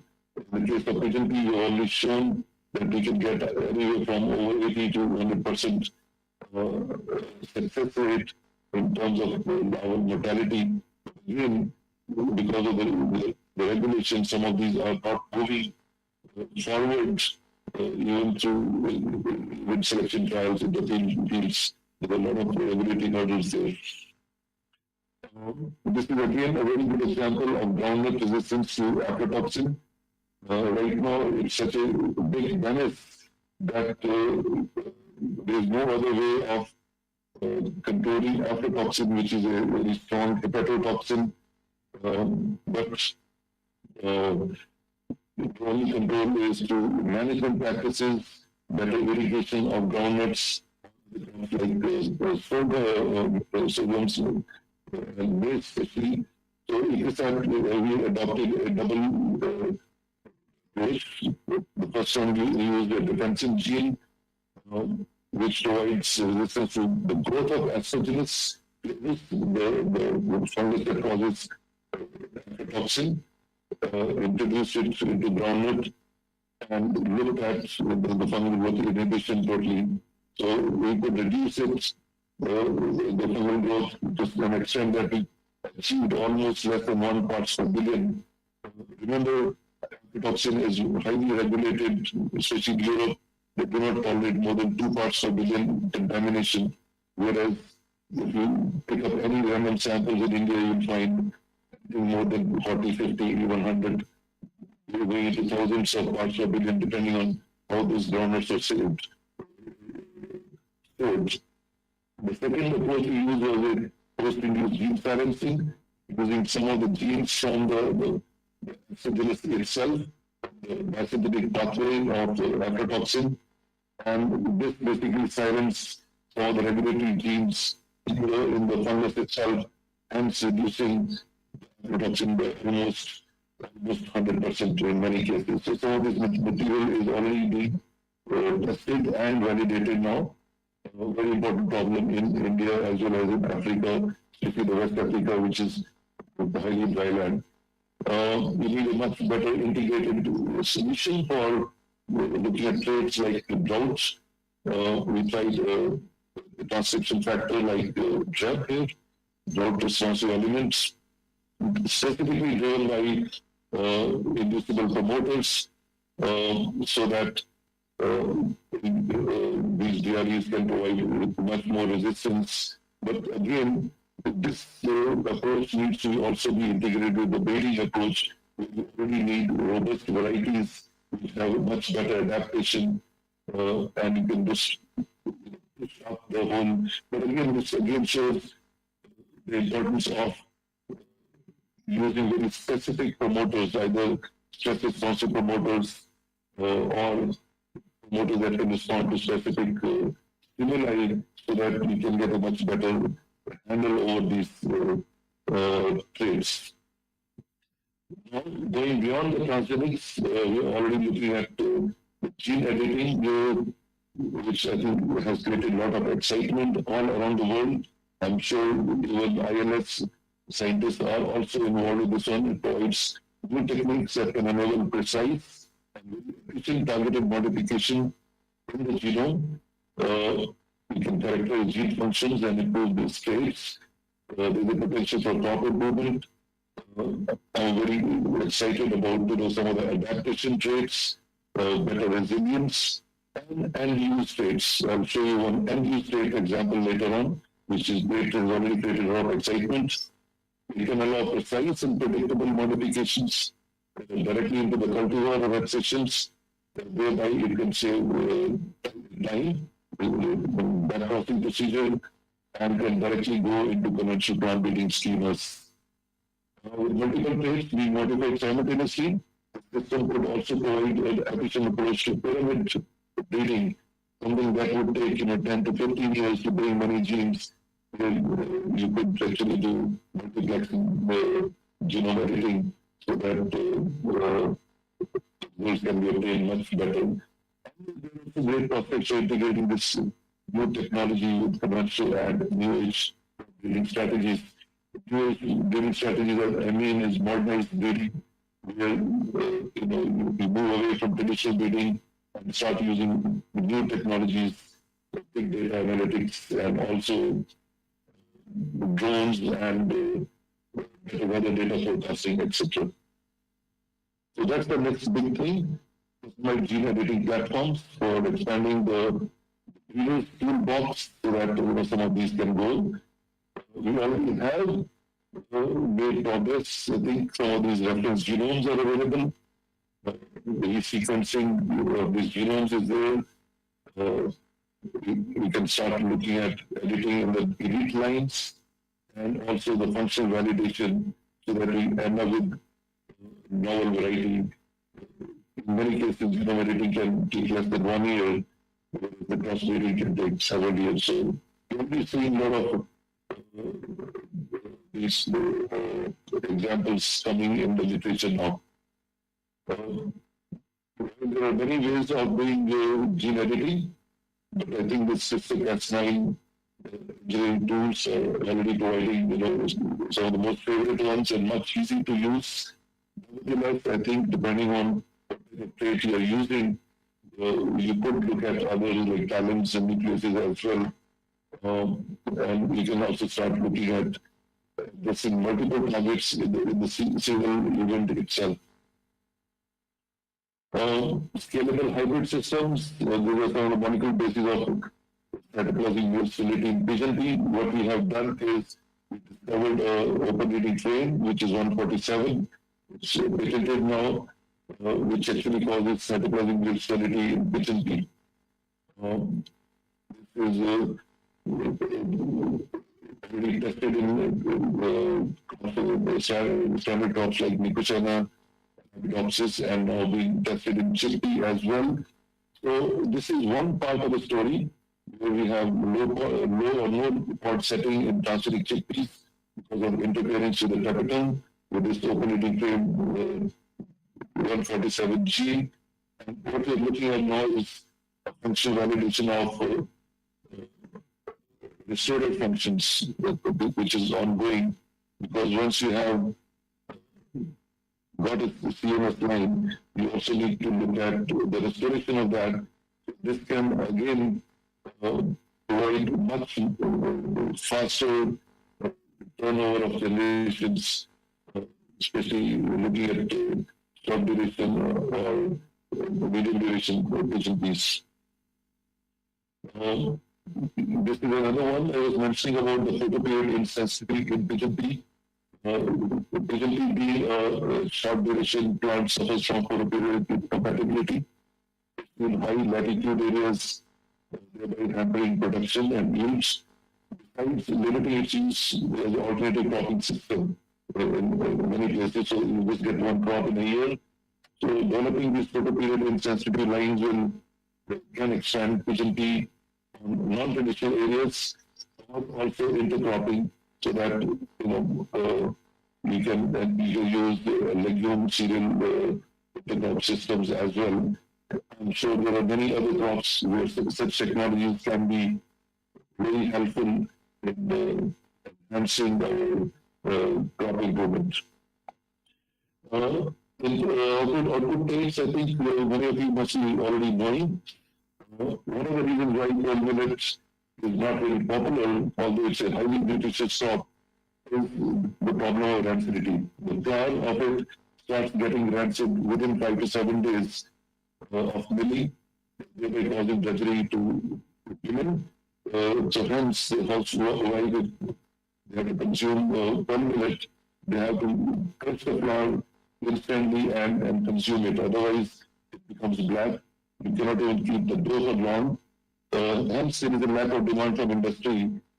Very little use because any product made from pearl millet should be ready to eat or ready to cook goes rancid very fast. And right now, there is no genetic solution to overcome this rancidity in pearl millet. It's a multi-million-dollar industry. You can make rancid-free pearl millets. So we've been looking at the biochemistry of the rancidity here with whatever agri-science. We looked at lipases and actually a clear decrease in the the tag, triglycerides over time. There's also some of these fatty acids are more prone to oxidation and that develop orbits. So there's a loss of sensory acceptability because of this. So this is some of the work has actually resulted in identification of a couple of genes that have been right now patented jointly with whatever, but it's open patent, which means available for public use. So hopefully a technology like this can make permanent much more market friendly, and we can start seeing better uses of permanent replacing some of the staple crops. So that's a very clear example how this technology can actually result in better output rates as well. This is another very, very good example of Striga helmintica, which is a parasitic weed. Fortunately, in India, the Striga helmintica does not have a problem, serious problem, but in Africa, this is a very, very important trade and results in heavy losses, mainly because of the soil is poor there, and this weed looks at nutrition which is being captured by crops like maize, sorghum, millets, and also some of the legumes. So annual crop losses can be over, 1.3 to 2.6 billion dollars overall, and 2.6 million hectares of the solanacea crops also affected in North Africa and Asia. So if you look at overall, 20 million hectares of cropland in the sub-Saharan Africa is striga infested. This results in over $1 billion annual losses. This is an example with maize actually from Siget. We don't have similar figures for pearl millet. Pearl millet also grows in the same regions. So it can be a challenge there. I'm coming to an end. So I just wanted to emphasize how this genome editing technology is actually moving faster than we know. This is just in the January issue of Nature Biotechnology, there's an announcement about the GABA enriched, which is the first CRISPR edited to enter the market. Now, this GABA is gamma aminobutyric acid, which is first released in a country like Japan, actually, which is so conservative. What they did there was they promoted it as a health food, it was an output trade. They're not claiming that it will replace GABA. What they're saying is it's GABA, the effect can be in lowering blood pressure and promoting relaxation. So they're not claiming it to be of therapeutic use, but as a food use. So I think that's why the acceptability is high. This is a small startup company coming from a university there, which actually has made this possible. So right now there are several other products which are in the final stages of regulatory approvals. Some of these include non-browning mushrooms, soybeans, and many, many other. I think I cannot list them all, but every lab, every country is looking at addressing some of these. To finally look at the breeder's equation, if you look at the denominator there, we need some transformative strategies for accelerated breeding pipelines so that there is a rapid generation turnover of the protocols. What we have done here at ICRISAT is develop some test-bed optimization by controlling light, temperature, humidity, and other factors so that we enhance the seed production at a very, very young age. This is an example of but we don't need tons of seeds here. All we need is a few seeds per generation, and then we can move 4 to 5 generations or 6 generations per year so that you can enhance the cycle of crop improvement. So this is with the pearl millet you have done, groundnut, breeding line with sorghum, pearl millet, and groundnut. You can get up to 4 generations per year. Whereas in the greenhouse, you probably can get about 2 generations. So And also in such small spaces, you can manage more plants. So this is again a way of not only enhancing, but also cutting down the cost of crop improvement. This is something a must for any institution, I think, involved in treaty. But again, the biotechnologists play an important role here. With a background of physiology, you can develop such systems and hand it over to the breeders who can then benefit and change the denominator here so that the breeding cycle at least becomes less than half or even lower than that. So some of the strategic questions we need to ask: what cropping systems do the poor most depend? Because we are not here in the public sector system to carry out fancy science, that's all. People who have time and money. So we need to be very specific on looking at cropping systems do we need to address. What are the very important constraints to productivity on those systems? I gave you some of the examples, like rancidity, insect resistance, vigility. We also need to look at what existing or potential technologies might best address these constraints and under what scenarios. We don't have to do genome editing for everything. It could be just better, seed production, seed systems can also help. We need to do all these due diligence upfront before starting any project. Also, what's the magnitude and distribution of the potential payoffs to the poor from different investment targeting the strategies, especially looking at target ecologies, systems, crop constraints, and technologies. So technology solutions are available, as we have already seen, which is partly conventional breeding and genetic, and I'm almost done, I think. And so looking at some of the bottlenecks, especially as I mentioned in the beginning, the translational research, especially in the public sector. So what we face is failure to test these concepts on a large scale. There is a failure to translate these concepts into commercial products. Then we are not cognizant of what are the barriers to intellectual property, trade, interest of the private sector. Because private sector is very important in taking any technology to the farmers.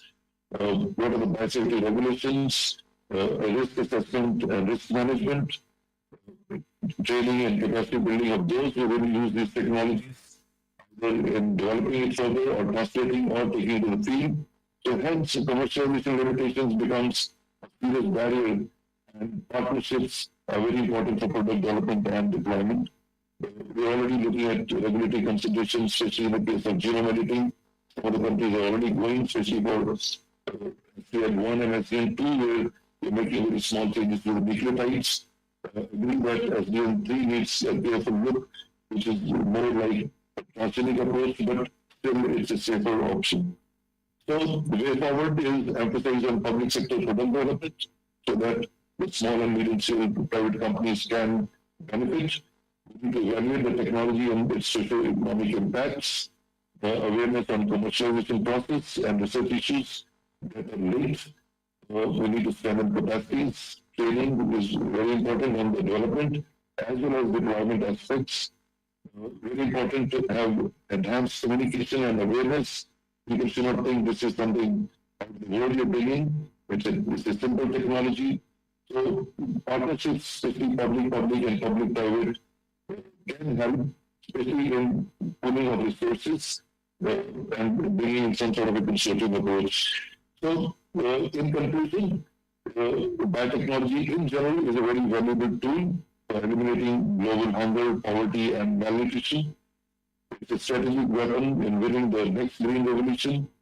So let's harness this technology with due regard to consumer and environmental safety. I will stop here. Any questions? I'd like to thank all the various donors, funders, technology providers who are achieving some of these for us. But in general, I think, as I said, collaboration is very important. Thank you very much. Thank you so much, sir, for sharing valuable insights with us. We wind up with the first session here and shall resume at 12 when Deputy Secretary Dr. Rajesh Gokhale will be joining us at 12 sharp. Thank you.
Public join.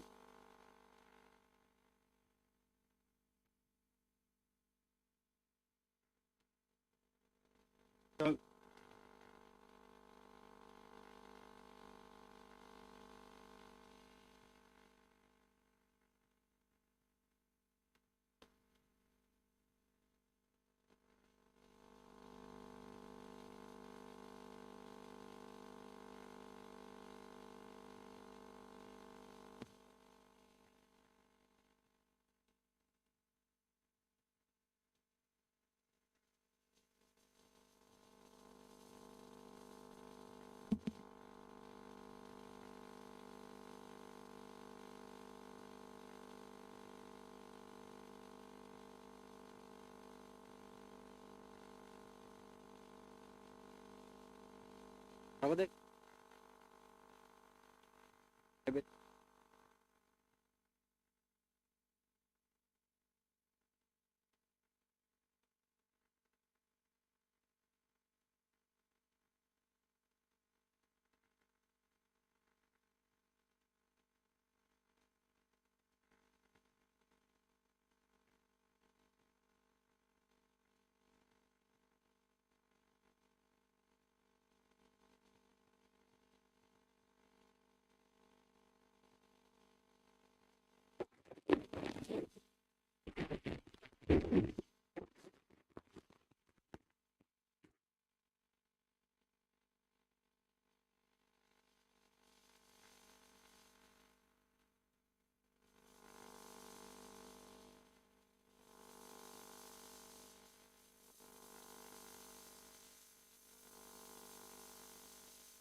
আমি মানা করছি। Hello বিরু,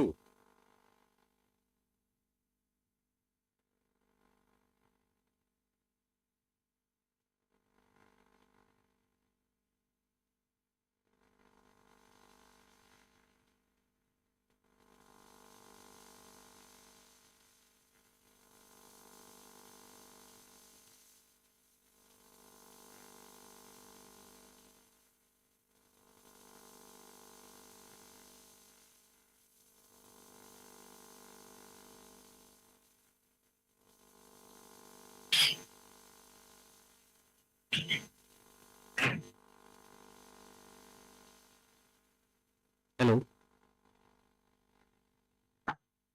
hello,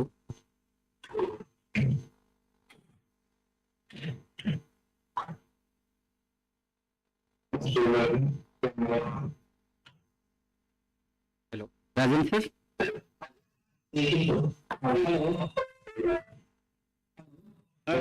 राजन सुनाई दे रहे? अच्छा,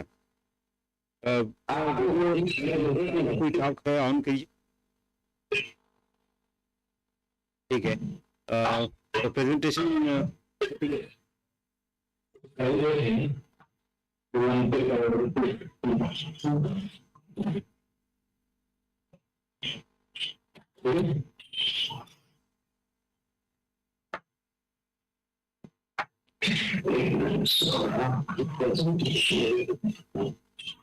राजन एक बार थोड़ा slide चला दीजिए, टेस्टिंग हो जाएगी।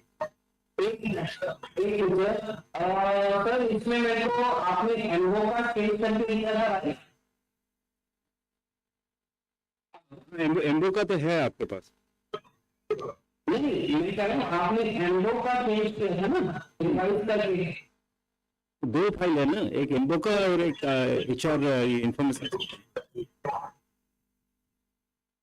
हेलो सर मैं यही कह रहा हूँ आपने एक एनवो का दिया था और एक ILS वही दोनों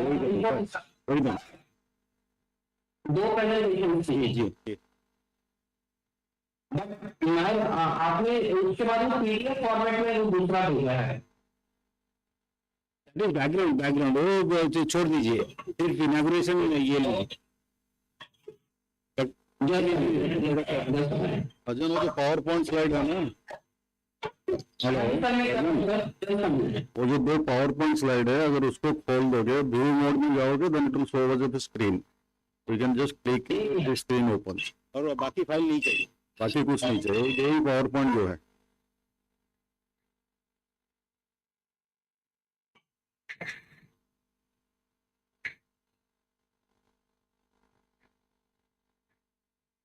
प्रेजेंट, हाँ वही है. You click it up, view mode में कर दिया ना, दैट्स ऑल. तो ऐसा ही है, तो बात दूसरा भी ऐसा ही है. ये वाला हीरो का हो गया सर। हाँ, एक और एक है एचआर मैनेजमेंट सिस्टम. ये दूसरा कर रहा हूँ। ये तो बोल रहे हैं।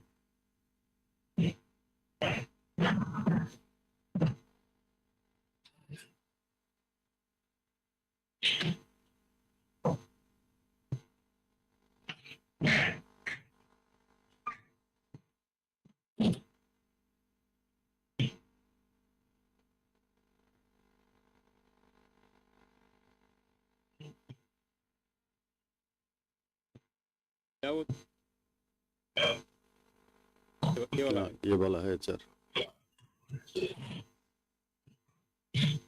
Right sir. हाँ हाँ, that's fine. So Rajan, what I'll do is I'll say just one or two lines, and after that you can click that first one, and then after that one or two lines, and then after that I'll request secretary to speak. Okay. Secretary आ गए? आ जाने के बाद जब बता दें. Okay, ठीक है. 12 बजे सर को बुला लेना. ठीक है. Okay.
Fortunately, you are not in Bengal.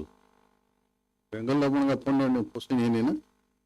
इधर चाय खाबो, हाँ चाय खाबो, हाँ वाटर भी खाबो, हाँ.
to camera in.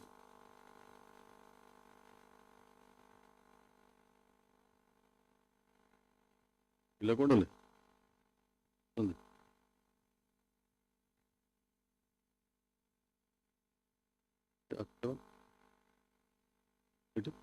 म्यूट ଅଛି म्यूट ଅଛି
ହବ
ଆରେ ସେଟା ଲଗେଇ ଦେ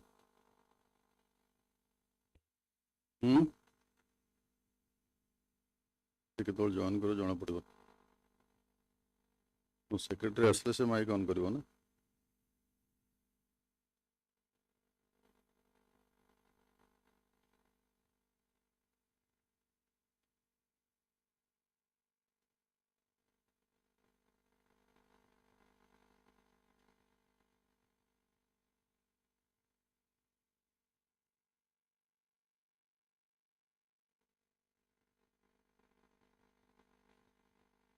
We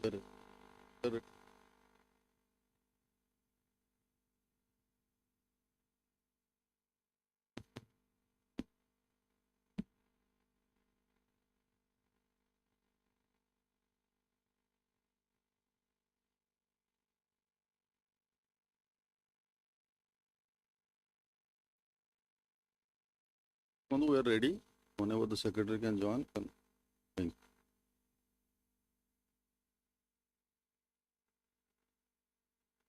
Madam Basant.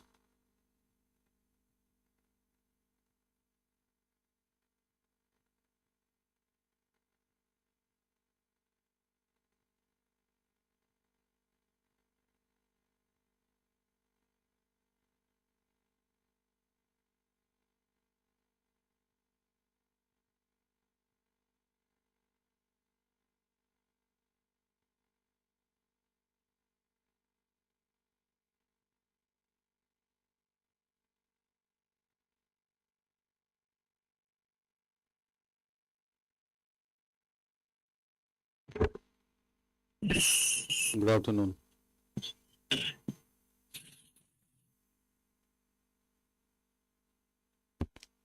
Well, good afternoon, esteemed Secretary of the Department of Biotechnology, Dr. Rajesh Gokhale ji. We have our invited guest, Professor A.P. Das, Professor Sabita Acharya, and Dr. Sanjay Naik and Dr. Kamitra Pati will be joining very shortly. We would have loved to have Secretary for the entire duration of this particular event. However, there are some conflicting engagement because of the parliament being in session, and there are a lot of other engagements are there. So the secretary will be joining for very briefly.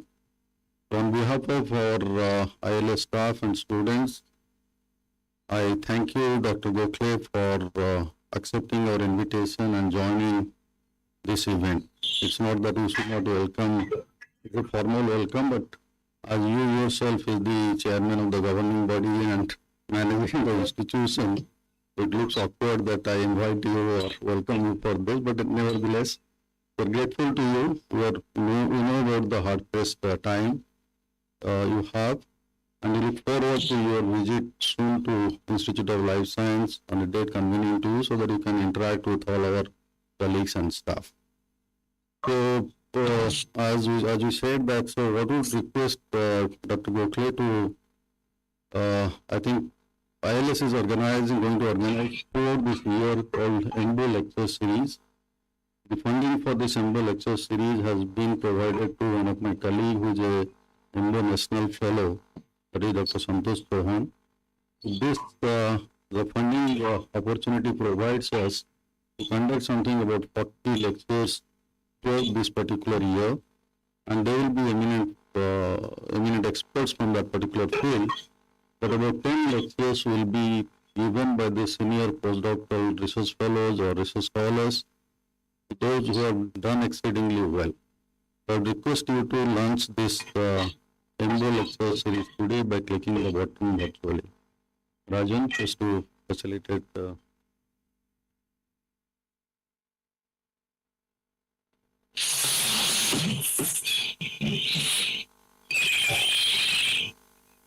Rajan, are you there?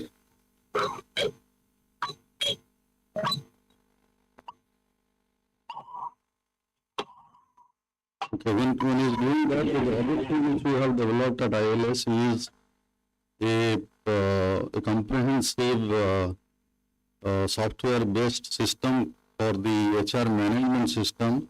In one click, I think this particular thing has been developed towards digitalization goal. In one click, you can find every scientist or the students' information, the number of projects they have, their entire progress report, details, everything when they're due for a submission of the report, what is the grant component of it so that it is better for the better management of the projects which we have. We have named this particular software as Utica. That's I think I was told that this is a beautiful flower, and we all think that it will flourish like a flower in the management of this particular system. These two MBO lecture series and Utika HR management software. I'll request the secretary to launch by clicking the button.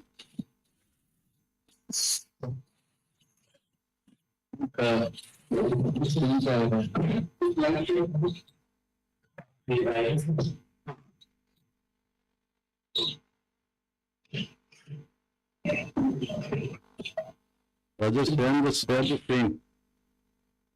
We're doing it. 4 minutes. Okay, thank you. Thank you, sir. I think I will now request you to say a few words. Yes, that is the.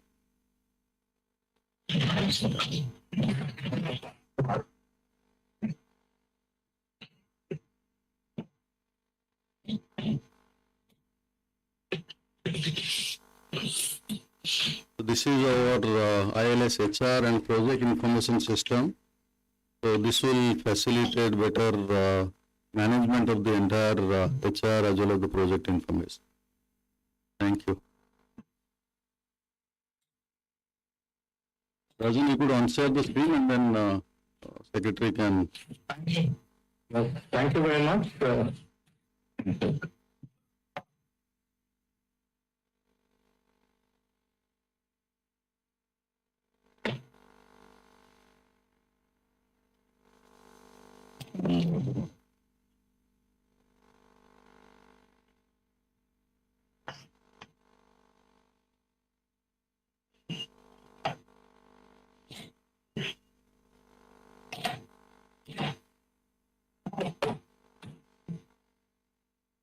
This is the MBA webinar series of 2022. I'm sure that many of our colleagues as well as from outside. So this is the MBA webinar series. I'm pretty sure that people both at our institute and outside will be immensely benefited by the lectures by the experts to be conducted over the years. There will be about 40 lectures. Total number of 40 lectures. So thank you, Dr. Gokhale, for launching these two events, which will be very beneficial. And now I request you to say a few words, and depending on your time, the floor is yours. Thank you, sir.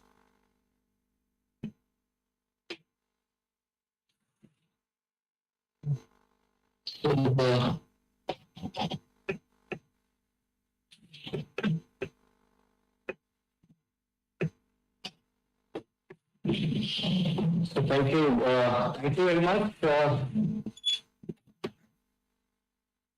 Should I say, should I just say a few words actually right now on?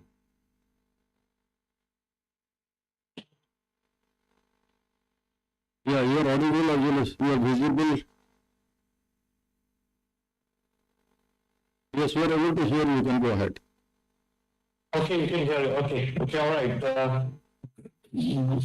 Very good morning and good noon to all of you there. Actually, I first of all thank you all for joining today in the Foundation Day lecture.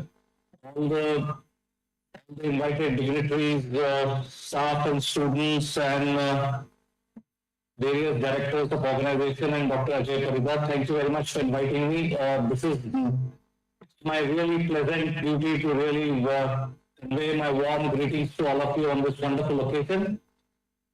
I wish I was there. This kind of interactions has started to become boring now. We used to enjoy in the beginning part of the COVID, but now I think it's starting to get a little bit nervy.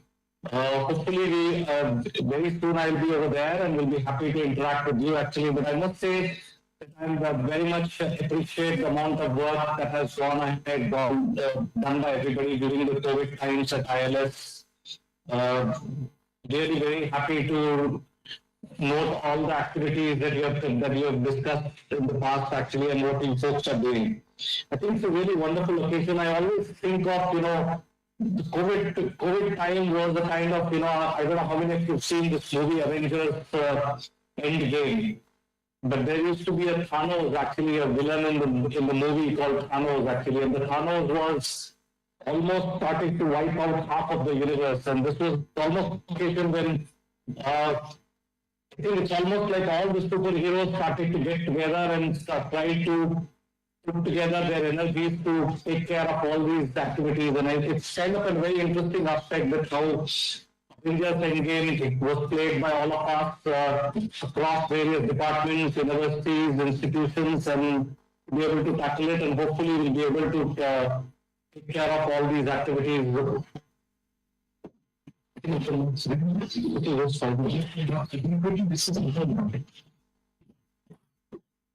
Sorry, I've always done problem meetings where I think it's, as you would realize, I mean, it's been a tremendous challenge for all of us over the last few years, and we've kind of, all of us have put our best, actually put forward in a variety of ways that we can contribute. I must congratulate each one of you for doing this fantastic stuff, which involved trying to, do testing, doing variety of culturing, doing genome sequencing, to be able to carry out variety of molecules that we have been looking after. Also, the vaccination program that Government of India has implemented across the country, which has given us a tremendous amount of immunity. So it's been a tremendous experience. It's been a learning experience for me as well in the last 3 months that I've been here at BBT.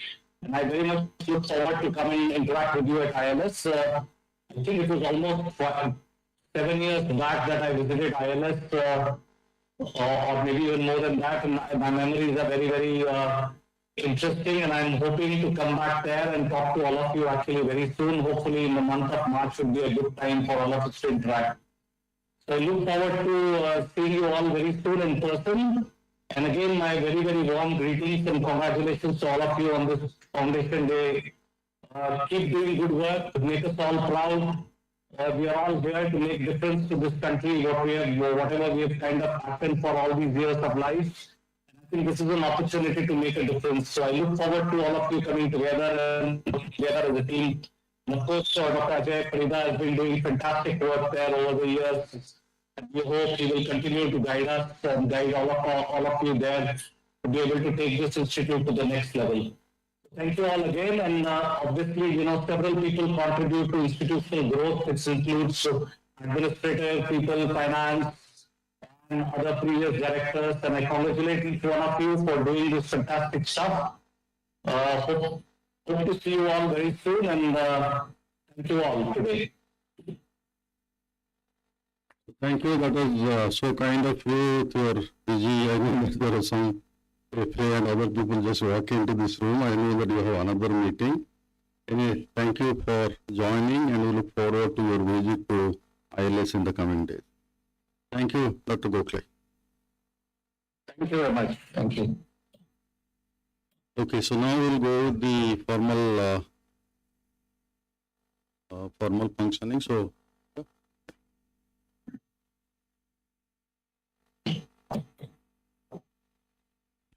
We are very privileged as we have done among us our esteemed guests, Professor Sanjay K. Nayak, Vice Chancellor of Provincial University, and Professor Sabita Acharya, Vice Chancellor Utkal University. May I now request our esteemed guests to kindly grace the dais. And may I also request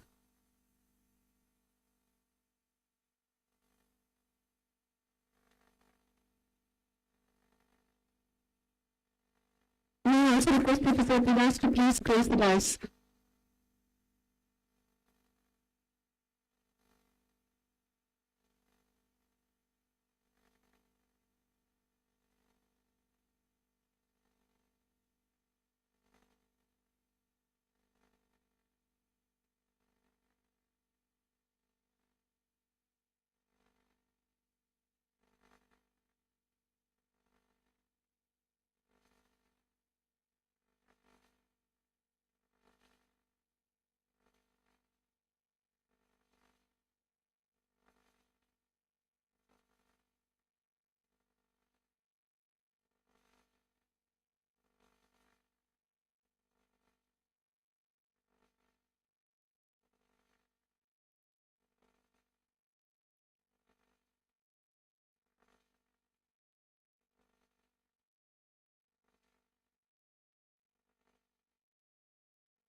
now request our esteemed Director of the Institute of Life Sciences, Padma Shri Dr. Ajay Parida, to kindly address the August gathering.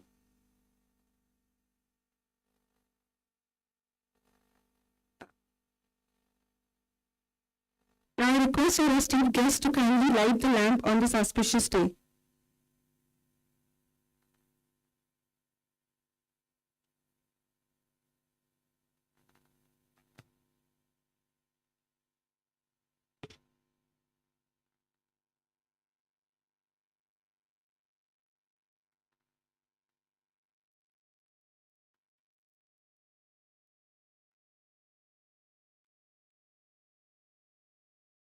Shubham Karoti Kalyanam, Arogyam Dhana Sampada, Shatrabuddhi Vinashaya, Deepajyoti Namastute.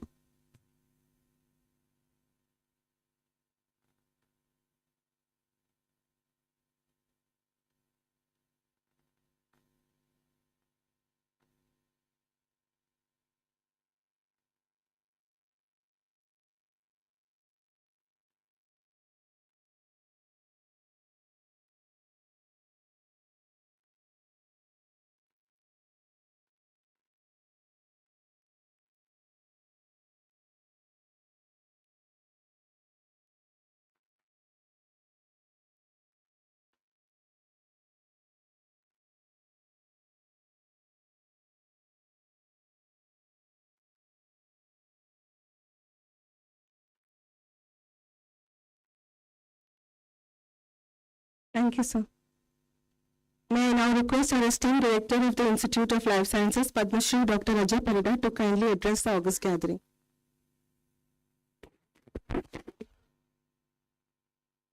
Good afternoon, Professor A.P. Das, the former Director of Institute of Life Sciences, Bhubaneswar, Professor Sanjay Naik, Honorable Vice Chancellor of Ravenshaw University, Professor Sabita Acharya, the Vice Chancellor of Utkal University, everybody, my faculties and students of Institute of Life Sciences, the directors of the DBT institutions who are joining virtually, and all other guests and dear participants for this particular foundation. We have, as it is mentioned, that it is 33rd Foundation Day. There is a big history to it. The institution started in 1989 with by the Department of Science and Technology, Government of Odisha, and then it was taken over by the Department of Biotechnology, Government of India. And at this moment, I must place on record our deep sense of gratitude to Professor A.P. Das, who was at that time the Director of the Institute of Life Science, and he was singularly instrumental in ensuring that this institute was taken over by DBT. The entire cabinet note, entire background which could be told and which could be not even untold. So he knows about that, and I'm sure that when he speaks, he will pick up some of those things. Professor Sabita Acharya and Sanjay ji, their institutions has been integral part of various partnership programs of ILS.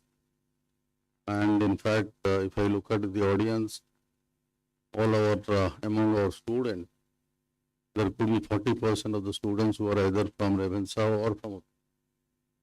So we thank you for your what you call, this is the breeding ground for ILS research tool which you have. So I, on behalf of all my colleagues here, we welcome three of you to this particular event. So as a customary, I think the every Foundation Day we just give a brief of what are the activities which has been carried out in Institute of Life Science over the years, not over the years, but I think during the last year.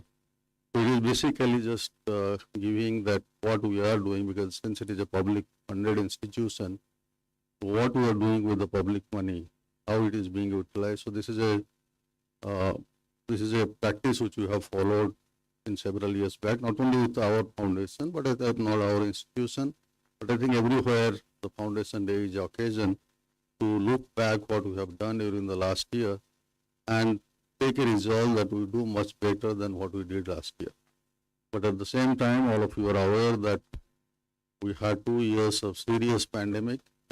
But despite that, I think we have done, ILS has done considerably well, keeping in mind the various research and development activities of this institution. I think our focus has been on research, translation, as well as impact creation.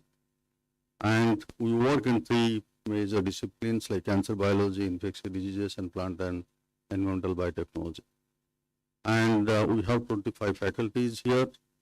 So in a short span of 10 to 15 minutes, I don't think I'm going to do justice to make all the 25 scientists work to be presented. So I have highlighted few examples of this, but if I miss some of the people, so please excuse me because it was not possible because of the lack of time.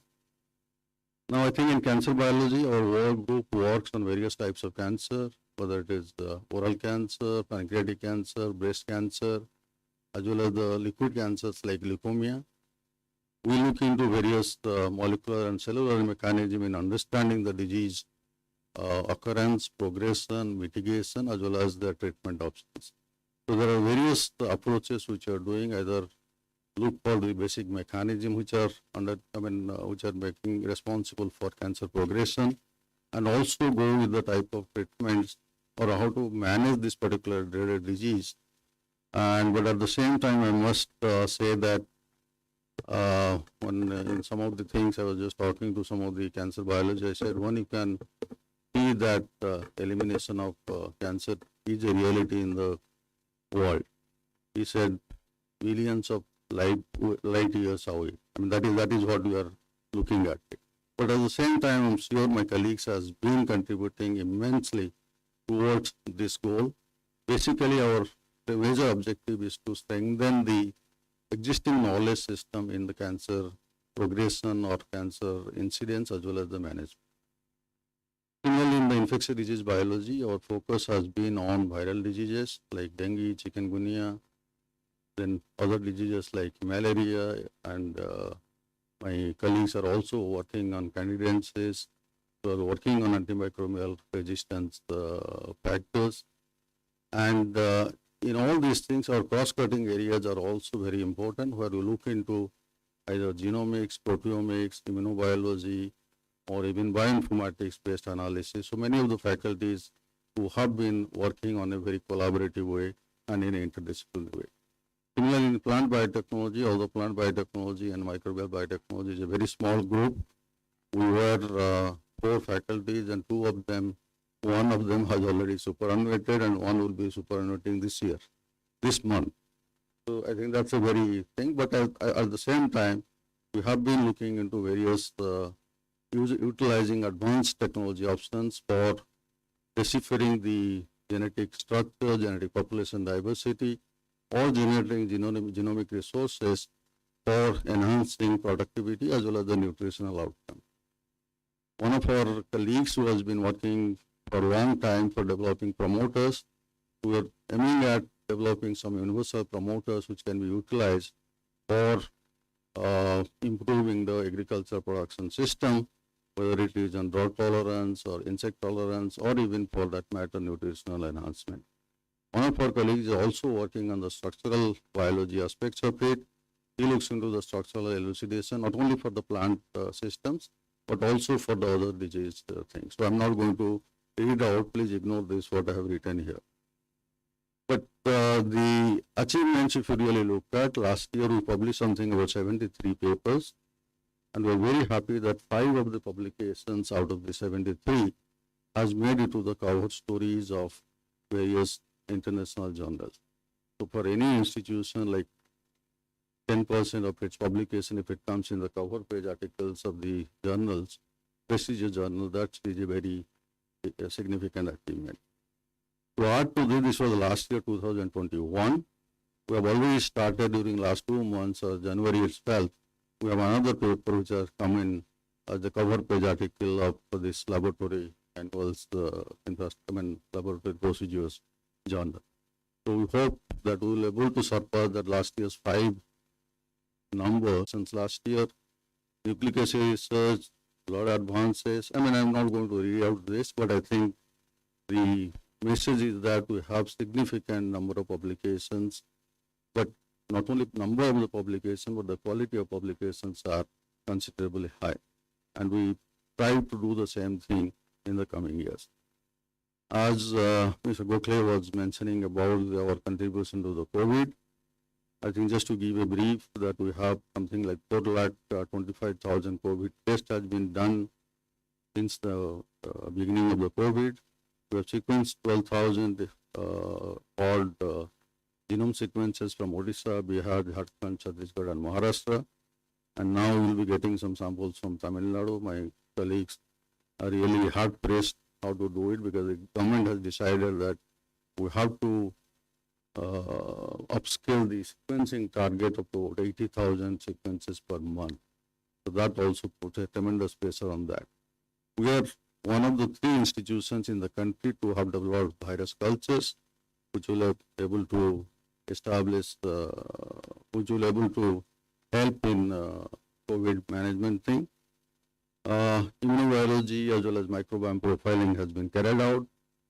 We have also developed an animal challenge study platform within hamster as well as the transgenic mice. Again, this is the one of the 3 facilities in the country and only one in the Eastern India. We have established a biorepository of over 6,000 COVID-19 clinical samples. Our drug discovery program has also identified about 6 plant extracts showing activities against SARS-CoV-2. We have developed on a service mode antiviral drug screening platform. And during the year, we have published about 12 research papers on various aspects of COVID, and many more are in review process. Taking research, as I said in the beginning, the translation is one of our focus. So taking the product into commercialization aspects has been a focus for last 3-4 years, and we have been able to transfer about 3 or 4 technologies during last few years. This year we have launched what we call a MaxCure all RNA isolation kit, which is in the process of getting commercialized. And we are also happy this has resulted in my colleagues getting the biotechnology product process and commercialization award, as well as the NASI Reliance Application Oriented Research Award, which was awarded to Dr. Soma Chattopadhyay. We are very proud that some of the technology transfer has already taken place. The curcumin-based sponge wound healing bandage has also been licensed to a commercial company. To further this, we have established now a ILS bio incubator, where I think I'm not going to go into detail, but as of today, we have something about 21 incubators are housed in this particular incubator, and of which 3 are the ILS faculties as of now. So I think we are creating a culture of entrepreneurship and innovation in our particular system. So this innovation incubator, there are a lot of products has come, but what is more important is that just 2 days back we got this good news of that the Department of Commerce and Industry of Government of India has recognized ILS for managing the seed funds. The sanction which has been given to us is about 5 crores for next 3 years, where we can really attract some good incubators who can take the step further. So in the coming days, ILS by incubator is going to be much more vibrant and much more productivity. And this month, we are planning to have a commercial launch of 2 or 3 products of our incubators who have really made some good products which will be coming up in the next 2 days. ILS has also taken a flagship program, which is a very interdisciplinary program, where we're working with the tribal communities of Odisha. There are 62 tribal communities. Here we use advanced genomics, microbiome studies, immunoprofiling, nutritional and metabolic aspects to understand the health and nutrition dynamics of this tribal population, and some way support them in management of their health and nutrition status. In the same time, same way, we have undertaken a large number of economic empowerment activities for the tribal communities of Odisha, that is in Nabarangpur district, which is aspirational district. A lot of intervention focusing on agriculture development, natural resource management, product development, poultry, diversification of the farm systems by introducing poultry, piggery or goatery, and so many other things, plus value addition to their primary resources is being attempted. In the process, we have also promoted large-scale cultivation of medicinal aromatic plants in the Tigiriya region of Odisha. There we have also established a processing unit to take it further. So these are the initiatives which have helped something about 1,000 farm families for improving their livelihood security.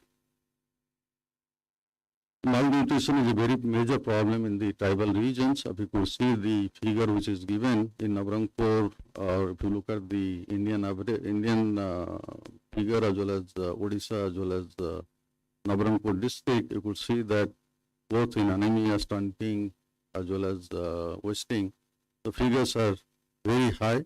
So what we are doing is that trying to put agricultural interventions for addressing malnutrition. So many improved varieties with high level of nutrition is also being attempted through the cultivation either in the farmers field or even in the residential schools where the tribal girls are staying there so that they also get benefit of this. We also look into the economic empowerment of this. Just for example, the sal leaves which are very predominant in that particular region. So we have taken 2 self-help groups for teaching the sal leaf plates, and I'm very happy to say that this unit is making something about 8,000 to 9,000 rupees profit or income for individual women farmers in their by just spending 1 or 2 hours a day. And what they have done is that they have developed a market linkage where you will find that Nabarangpur sal leaf plates are being used in Tirupati Devasthanam in Tirupati. So I think that is the type of linkages they have developed quite significant. Skill and capacity development, we are taking major effort in human resource development. We have trained something about 20 technical technicians training. We have conducted several women entrepreneurship development programs in this particular field. Going forward, we have a plan of developing this Ujjit cluster, I think, where both both Provincia University as well as the Utkal are partners in this. This proposal is in the final stage of development, approval. I think the 2 committees have already committed for it. We're looking for the final committee recommendation. At the same time, we have played a major role in developing a Himalayan bioresource mission, which is going to be launched very soon. That during last year, we had 73 publications, 6 PhDs were awarded, 5 have been submitted, 3 patents were granted, 2 of the patents has been granted, 3 were filed and 2 were granted, 2 technologies has been developed and commercialized. We have from 42 scientists from outside who are trained, and outreach activities has something like 4,000 students has been reached through the outreach activities. My colleagues and our students have got something about 17 awards and recognition. In addition to our core grant, which we are getting from the DBT, we had something about 25 crore source of funding which has been received from the extramural projects. We have developed a number of partnerships and we reached something about 500 tribal farm families to this. So I'm sure all of you will agree that our achievements during the year has been quite substantial. So based on that, we are keeping some of the goals. As I mentioned that a immunogenicity platform, I'm very happy that this immunogenicity platform approval has already come. So it's not a short-term goal. I think it is already, the sanction letter has come. We're establishing a UMID center, that is the unique management of the genetic disorder disease, genetic disorders. This will be established again in Nabarangpur district. We're also in the process of getting a support for Center for Excellence in Marine Biotechnology, given the potential importance of 500 kilometer of long coast, 500 kilometer long coastline of India.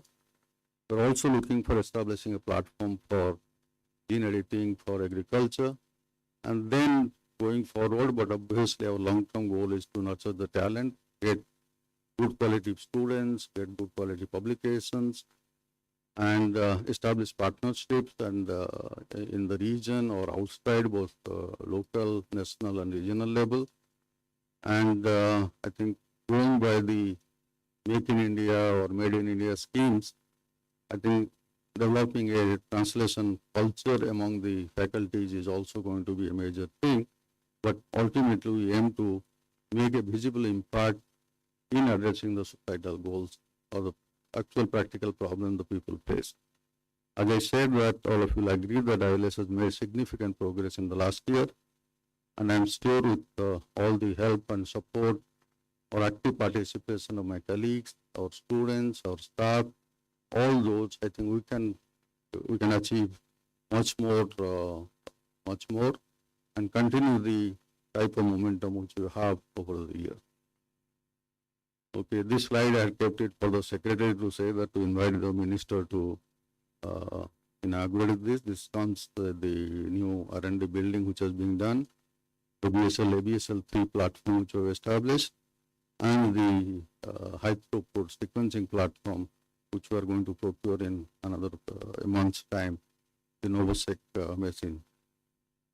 With this, I conclude my thing. Thank you very much for your time. I also thank all my colleagues and students, staff for their excellent work. Despite the COVID pandemic, I know that if I talk to each one of them, they will say that our work was suffering for 3 months, 4 months, supplies were not there, the lockdown were there, people were getting infected. But despite that, I think our performance last year has been much better than the previous. So I only look forward to all your support for next year. We'll do much better and much more impactful.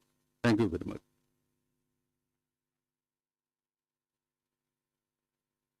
Thank you so much, sir, for your kind words. May I now request Padma Shri Professor A.P. Dash, Vice Chancellor, AIPHU Bhubaneswar, to kindly share his thoughts with us.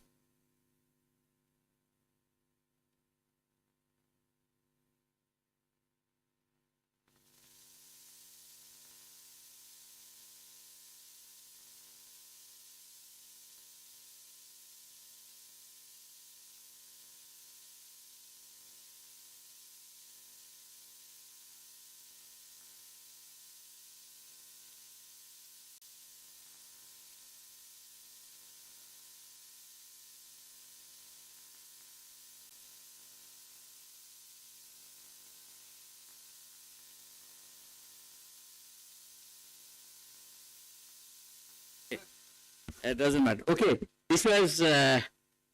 I'm not going to make the presentation. I made this one in the morning.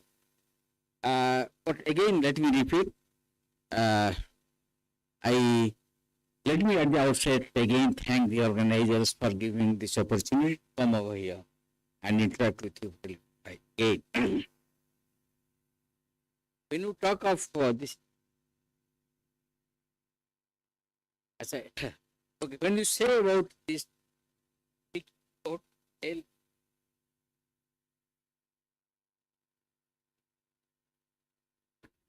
see, don't understand. After I did my PhD in 1978 from Utkal University, and I joined the National Institute of Communicable Diseases, then I joined the Regional Medical Research Center at the first batch of scientists. I established the laboratory, my laboratory there. While working there, Institute of Life Sciences already started here. Professor Kanungo was the honorary director. He was coming here once in a month or something like that. There is no regular director here. They could not get a regular director. 1997, they selected me. I took over as Institute of Life Sciences Director. It was functioning in 2 rented buildings in Sahid Nagar, if you have seen Sahid Nagar.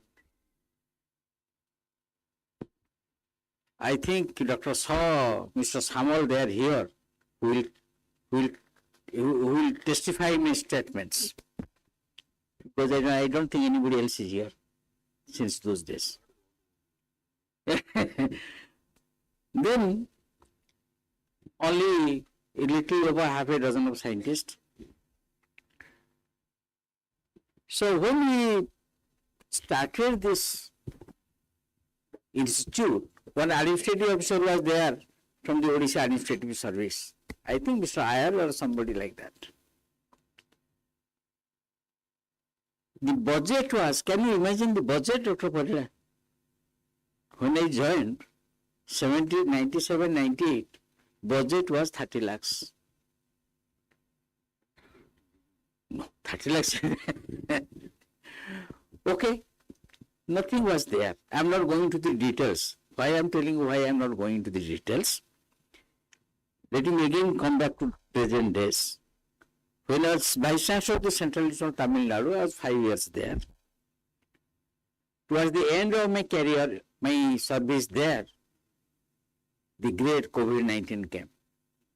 Hostels were closed, everything was closed. I was alone.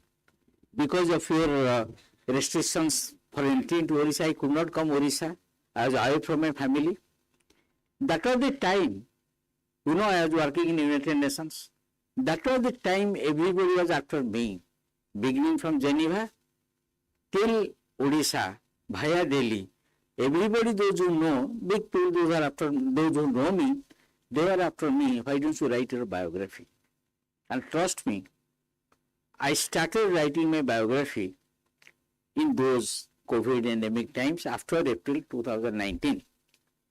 And I completed till I left Central University. After that, I have not written, I have to add. After that, of course, I have to add about the growth of ILS, which I stopped at. About ILS, I had written about 35 pages, but it has to be added about the growth. That was those days. So once it is published, you know details about this Institute for Life Sciences, the evolution of Institute of Life Sciences. What you see, it was not there at that time. Then the first thing, fortunately at that time, the government gave me 70 lakhs to construct a core building here. The land was taken, you know, the initial building where you are sitting, that small core building, the government gave us 70 lakhs.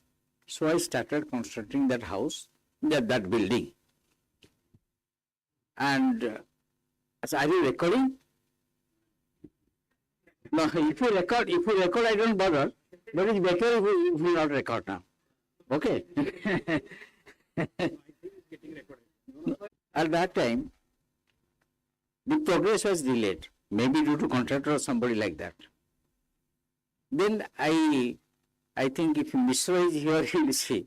I stopped payment to ITCO. 6 months I did not pay. Then the MD became, being a IS officer, he went to the secretary, Science and Technology, complained against me. Then Secretary Science and Technology called me, why you are not paying? I told him, look, you may be MD ITCO, but you are my contractor. You have not completed your job, I will not give you your money, whoever you are. But finally, building was completed within 11 months, and we shifted just before the super cyclone 1999. And then super cyclone, it was all devastated. And when it was devastated, then government changed. I made lot of halagula. Everything has gone, we cannot do research. Then what the government did, first thing, no electricity was there. They connected emergency electricity to ILS campus. I said, you have chemicals, everything is going to destroy all these things. Then the new government sent a team. I think there was an IS officer from Athawad who became the development commissioner here. Srinivas Rath. Well, he was the team leader. He came to assess the damage. So he knew me very well. He gave a report of a lot of damage, so many crores would be given. We got so many crores, whatever grant came from the center. So I think that guest house or restroom, something was done at that time. But that was not enough. Then what I did, what to do, how to sustain? I had two options. Go back to ICMR. I came on deputation from ICMR. Go back to ICMR. Leave it that it is happening. But whoever few core staff members were there, I saw lot of hope in their eyes that yes, something can be done now. That I stayed back. Then nothing was there. No, only one small building was there, and just like matchboxes, some rooms are still there where our faculty were. You were there. You were sitting that. Yeah. And where is Das? Das was also there. The matchbox like places where you were sitting there. Then I thought I should move a library. There is no chance of getting any money. I went to Delhi. I met some of my well-wishers, and someone agreed to give funds for a library. We got the money from for library, and when we got money for the library, what we got?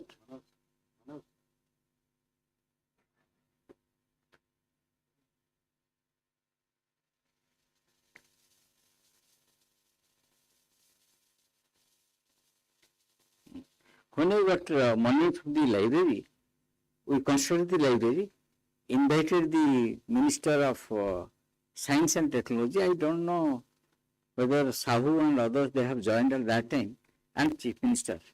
They came and inaugurated the library building. This is in early 2000. So this was done. We got a library, we got books and everything. That one, at least a small figure was added. Then how to time has come. Dr. Parira, there was no money to pay salary to the staff and faculty. Then I went to I will not name anyone. I went to the top of the government. I said, I need 100 crores. At that time, 100 crores means it was a shock to everybody. What one will give you 100 crores? It's not possible. I said, you close the institute. Why you have an ambitious institute? You don't have money to pay salary. You don't have, I am begging for a library and something like that. I will go back to ICMR to my own organization and do it. You know, is there any middle path what you can do? So I said, yes. At that time, Indian government was there in Delhi. That time was different for me. I was very popular in the first NDA government. Mr. Bajpayee's government. Yes, I was very popular. I don't hide anything. I was very popular there. I had access to Mr. Bajpayee's drawing room. Okay. I said this government, our government was a coalition partner. I said there is a possibility. What is the possibility? I said give me some time, I'll tell you. Okay. I came back. Then what I said a possibility. Then I have to plan something, what to do. Then immediately at that time, you know, my blood was much more warmer at that time. So I called the secretary. Yeah, this is a wonderful place. You come and visit us. The secretary, Department of Biotechnology, was the second secretary at that time. I invited, she came. When she came, I have to, right side, I have to, few research students were there. I was introducing there. Obviously, I was telling big things which are not true at that time. He left. Then Mr. Rajendran was you must know Mr. Rajendran, he was an IAS officer of Tamil Nadu. He was the governor. And trust me, when I left ILS, I did not take a single photograph.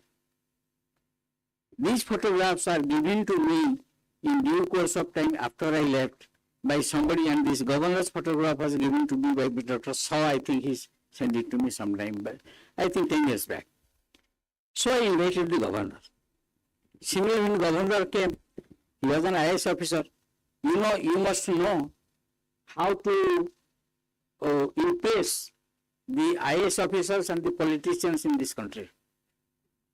So, when the governor came, we have to tell him that the ILS doing this, ILS doing that, all these things, and he was very impressed.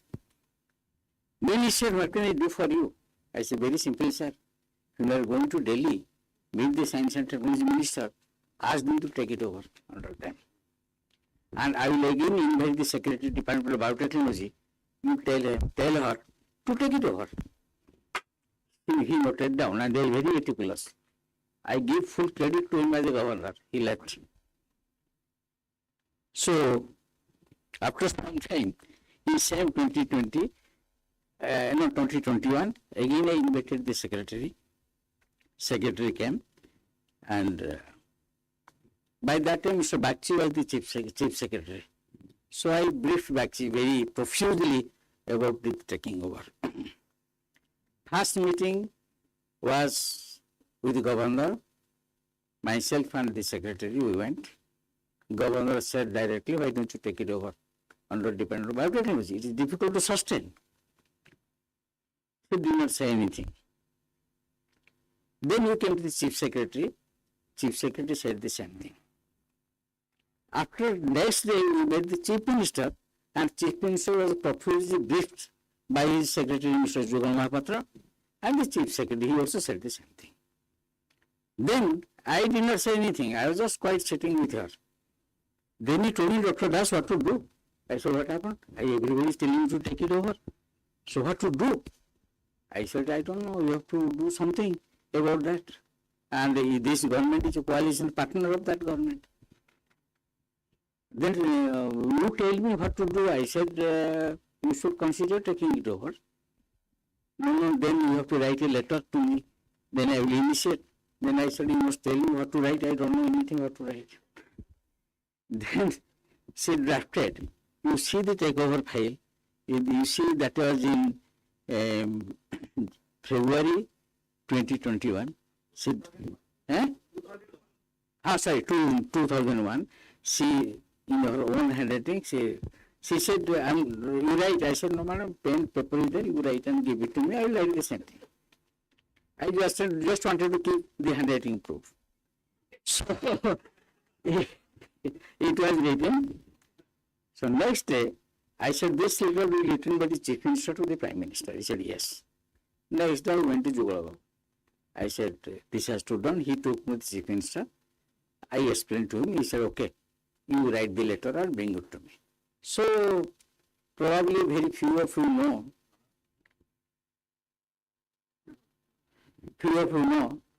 my typing speed is very high. Always, whenever as a director, my secretaries are afraid of me in typing. So I went to Jugal Babu's room, in his computer, I typed myself the letter, then got the signature of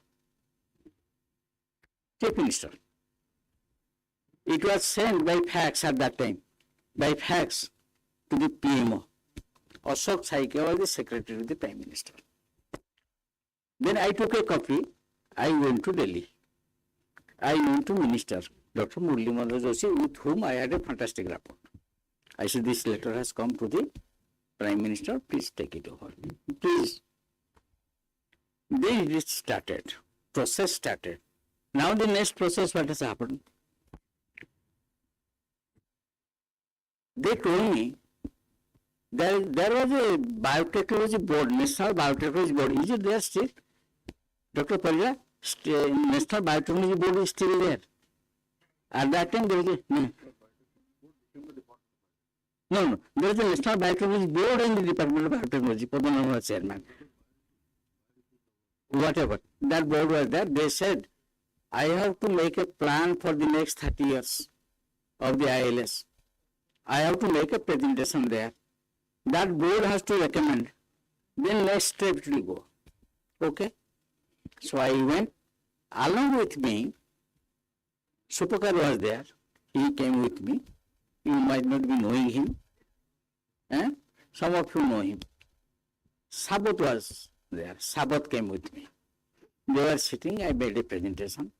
I made a very polite presentation. But one member was there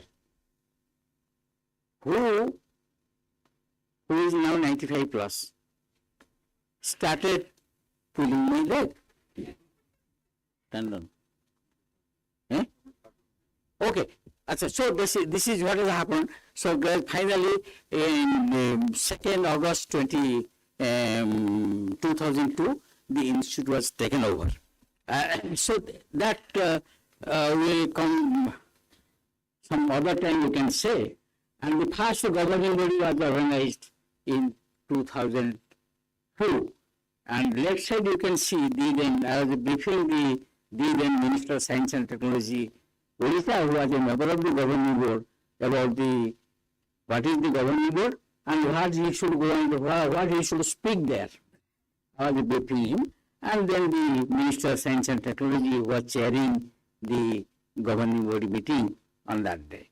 So this is what, this is how to do. But what I want to conclude, that everything said and done, I think in my this interview, TV interview recently, I said, Institute of Life Sciences is not for Odisha now, not for India now. Today, Institute of Life Sciences has established its location in the global map. Congratulations and thank you very much.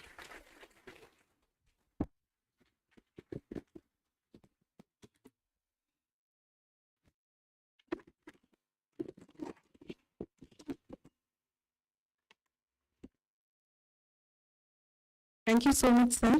Your presence and wise words have magnified the occasion. May I now request Professor Sanjay K. Nayak, Vice Chancellor, Ravi Shah University, Cuttack, to kindly share his thoughts with us.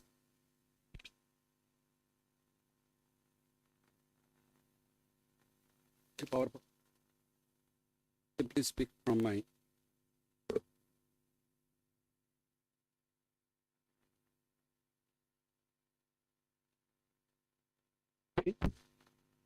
Good afternoon, everybody. Professor Das,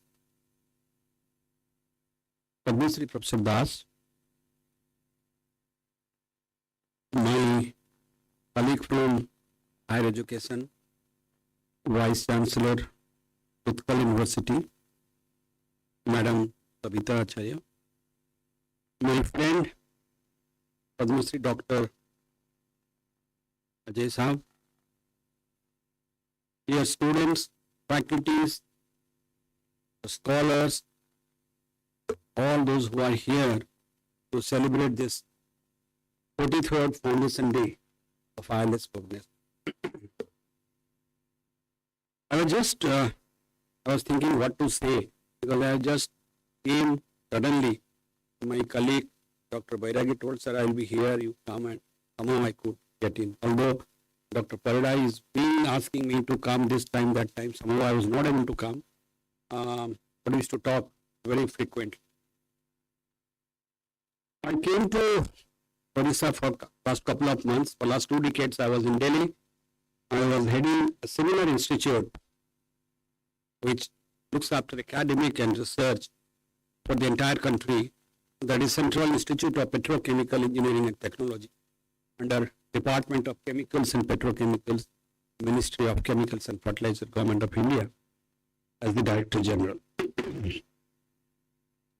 So, when you talk of research, when you talk of science, when you talk of technology, I was representing an organization which was all along connected with the industry. Our research was for the industry, for in turn in society. Here is an institute which talks directly to the society, to the human. When I see 20 faculty, 20 PDF, 150 research fellows, 120 project staff working 24/7, 365 days a year for publishing papers, patents, transferring technology, it's really a wonderful feeling to recognize this worldwide, and particularly during COVID-19, the contribution by the entire team led by the dynamic Dr. Ajay Saab. This is on the Department of Biotechnology. Department of Biotechnology has been doing a lot of works. If you see, now I am connected to you in terms of some biomedical works. I work on medical device. My research, my patents are mostly on medical device, polymer membranes, and on those works. And also, I work on good laboratory practice. This is one which is a must for any laboratory which is working on accuracy. So, good laboratory practice ILAC, NABL, APLAC, so quality accreditation. So these are the areas where I will still like to collaborate with you. But these areas are very specific. Estimation of uncertainty, standard deviations. So all these are very important factors when you collect a result, which you must be following. And with your lab, I'm sure there must be a GLP. It is a must, because if you want to certify that, the good laboratory practice has and it must be happening. Scientists are here, we don't have to speak much because they know what they have to do. But I will say a few words. We must respect for specialized expertise. There is always, particularly in university, in IIT, fortunately it's not in the laboratory. Laboratories are united, that's why they deliver. In IITs, in universities, which I have very hardly worked, we really don't build a team. Every scholar of every scientist, they are good friends, but they are good friends outside the gate. Because his guide will see that guide and that guide will talk that way and the whole confusion. But today it is a interdisciplinary. Unless the guide talks to the guide, student talks to student, there is no interdisciplinary. So you must respect the specialized expertise area. At the end of the day, it's a win-win for all the lab, all the students, and in turn to the society. Openness for debate and criticism. If anybody is criticizing your research, it's absolutely perfect. That you will see that your whatever limitations, it goes away. So it has to be accepted, it has to be respected. Hospitality towards novelty, that is another important which we have to see. Occurrence and consequence of discoveries in research. This is another point which we must remember when you work. Because we are all researchers, findings related to scientific. What is the relation between your research to the society, which you have been absolutely linked? So that's always there. Another point which I like to say, in today's scenario, there is no science, arts, commerce. You see new education policy. There is nothing called arts block, science block, social science, this science, physical science. All are interdisciplinary. So it has to be transdisciplinary approach. Every, not only in your sector, there is something in the polymer membrane, there is some in other chemical research, there is something in this. If all gets combined, when a material is developed by a chemist, he doesn't establish if he doesn't see the properties for which it is being used. And those properties are not in his domain. He is a synthesis. If we don't do the interdisciplinary research, if we don't talk to each other, the research is incomplete. And that's precisely our new education policy says. You are a physics professor in physics or a student in physics, you can read history, and a history boy can read chemistry, a chemistry boy read philosophy. That is how the interdisciplinary research. Friends, wonderful system, wonderful facilities in our state. Let's use it with your dynamic things. Finally, you have money, you have man, you have machine, and you have a person, leader who is motivating you. So all ends are with you. My best wishes. Thank you.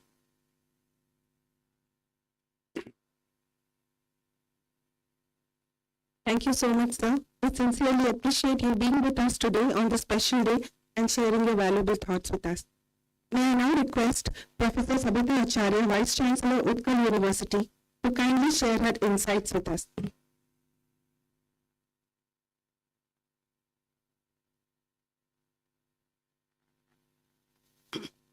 Good afternoon, esteemed distinguished members on the dais, Dr. Ajay Parida, Director ILS, Padma Shri Ajay Parida, Padma Shri Professor A.P. Das, Vice Chancellor AIPHU, and former Director of ILS Bhubaneswar, and Professor Sanjay Kumar Naik, my colleague, Vice Chancellor of Ravenshaw University, Cuttack, and all my faculty colleagues, research scholars, students, and staff, one and all who are in this hall. I congratulate from the core of my heart to all of you that due to your teamwork, just I have gone through the report, I have listened very meticulously the report of ILS, that the outcome of last year, which was presented by Dr.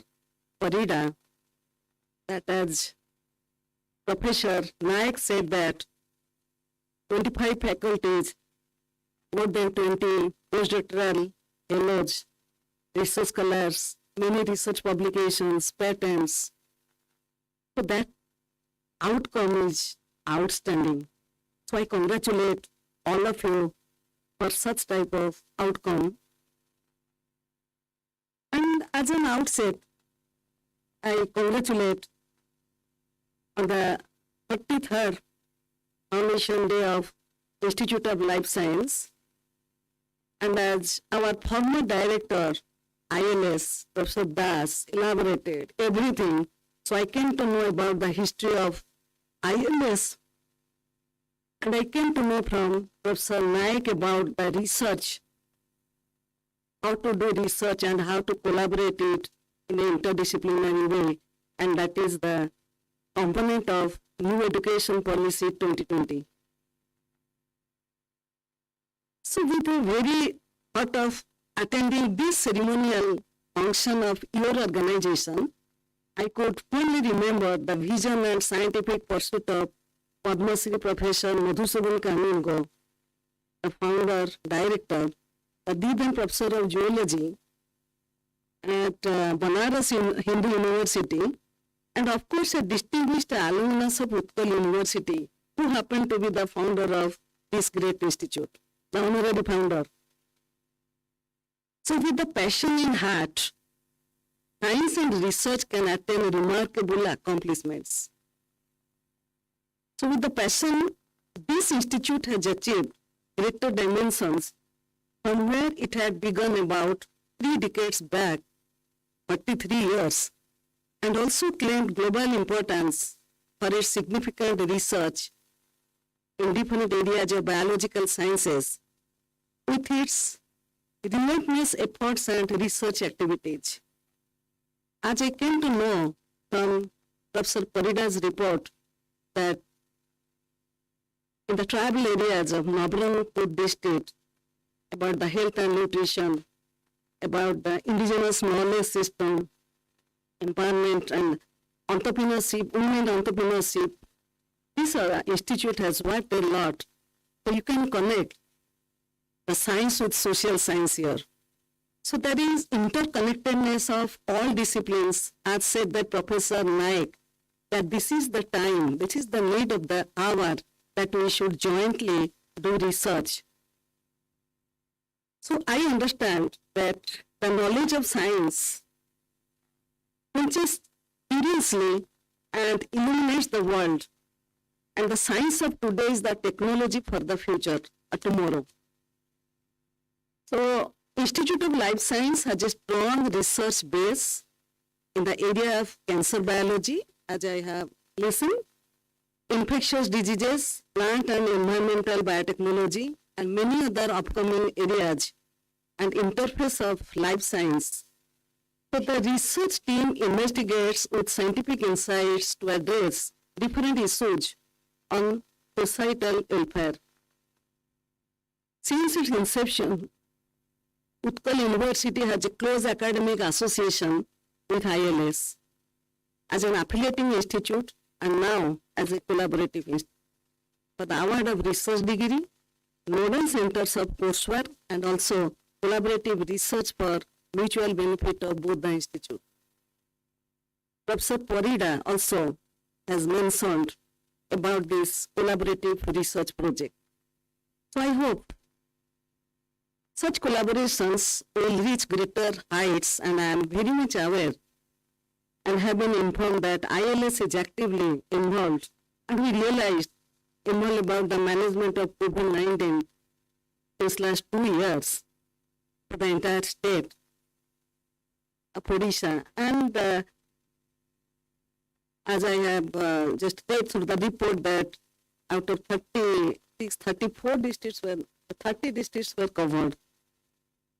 So I congratulate the director and his team all the scientists and research scholars behind this success. So I'm sure this had added one more colorful feather on the brand of this institute. And state of Odisha is privileged to have such type of institute in Bhubaneswar. And I wish all the best for the Institute of Life Science and may it be elevated to the zenith of success. Now, Professor Das said that it is an institute of global repute. So I again congratulate and thank you for inviting me and giving me this opportunity to meet you all and to express my feelings on this auspicious day. So my best wishes to all of you, to the Institute and all the team members. Thank you very much. Jai Jagannath.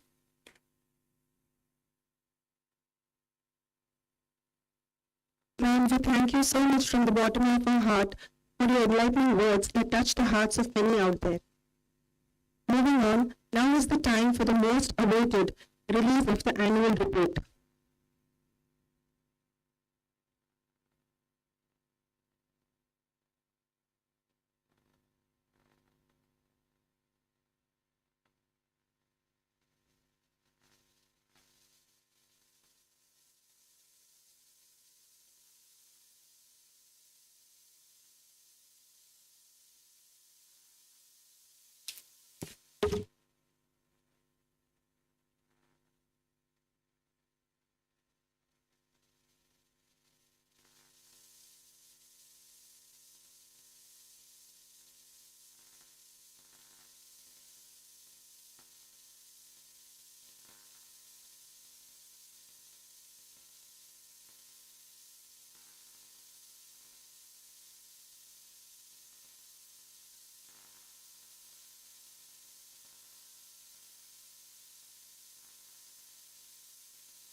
Thank you, sir. Thank you, ma'am. Hard work is a result of courage and appreciation, and it inevitably leads to success. Now is the time to express our heartfelt appreciation to everyone for the distinguished achievement. Best Employee Award. May I request Professor A.P. Dash to please present the Best Employee Award. Utsav Pradhan.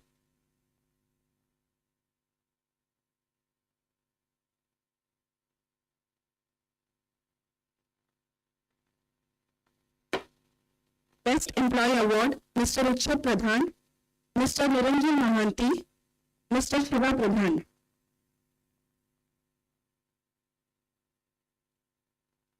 Please give a round of applause.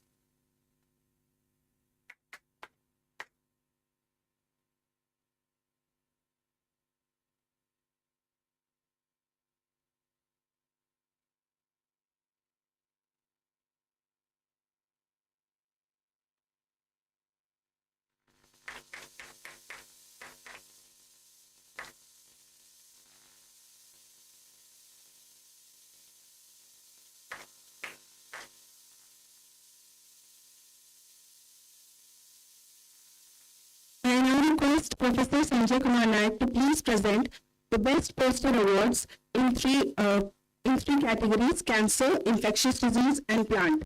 For Cancer, Ms. Pallavi Mahapatra.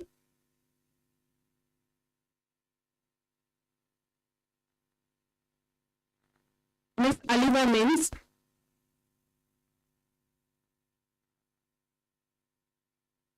I would request someone to kindly collect the award on behalf of Mrs. Aliva Mins.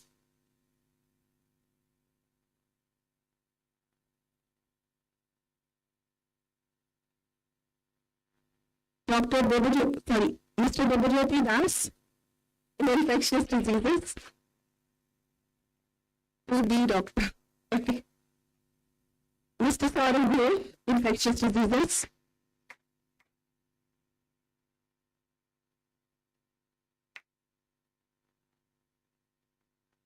Ms. Rasmita Das, Plant.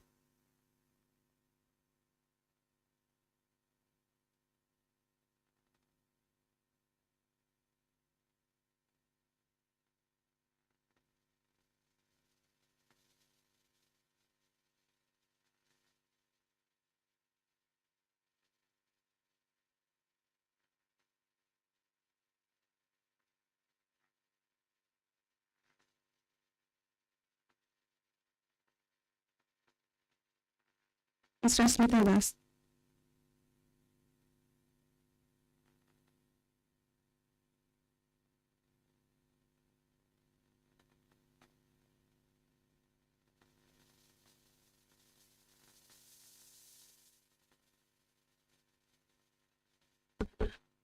We will request Professor Sabita Acharya to please present the award for scope Best Science Communication through Popular Essay Award. Priya Singh.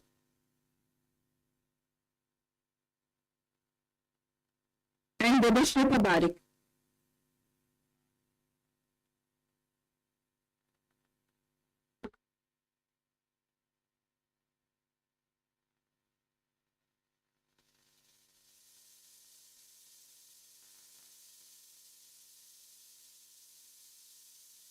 Debashrita Barik.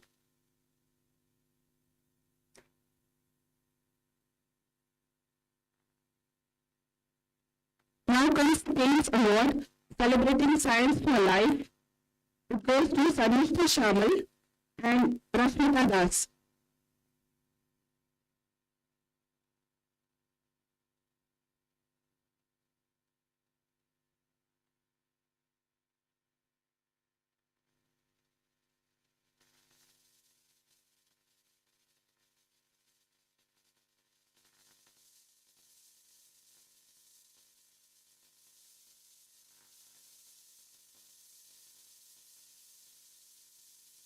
Now coming to the best 3 minutes thesis presentation award, which goes to Mr. Debajyoti Das.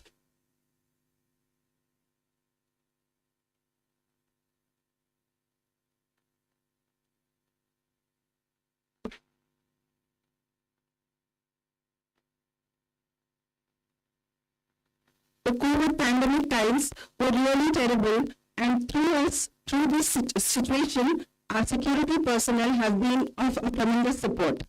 We would like to thank all of them, and in particular, Mr. P.K. Senapati for his undying dedication and selfless contribution and hard work during the difficult COVID times. Please give a big hand.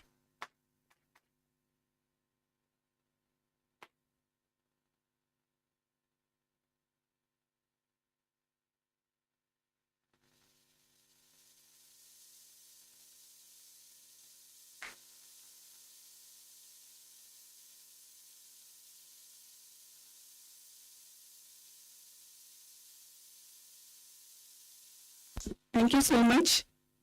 Now I would like to request our director, sir, to kindly felicitate our guests.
May I now request Dr. Mamani Das, scientist at ILS Foundation, to kindly give the vote of thanks.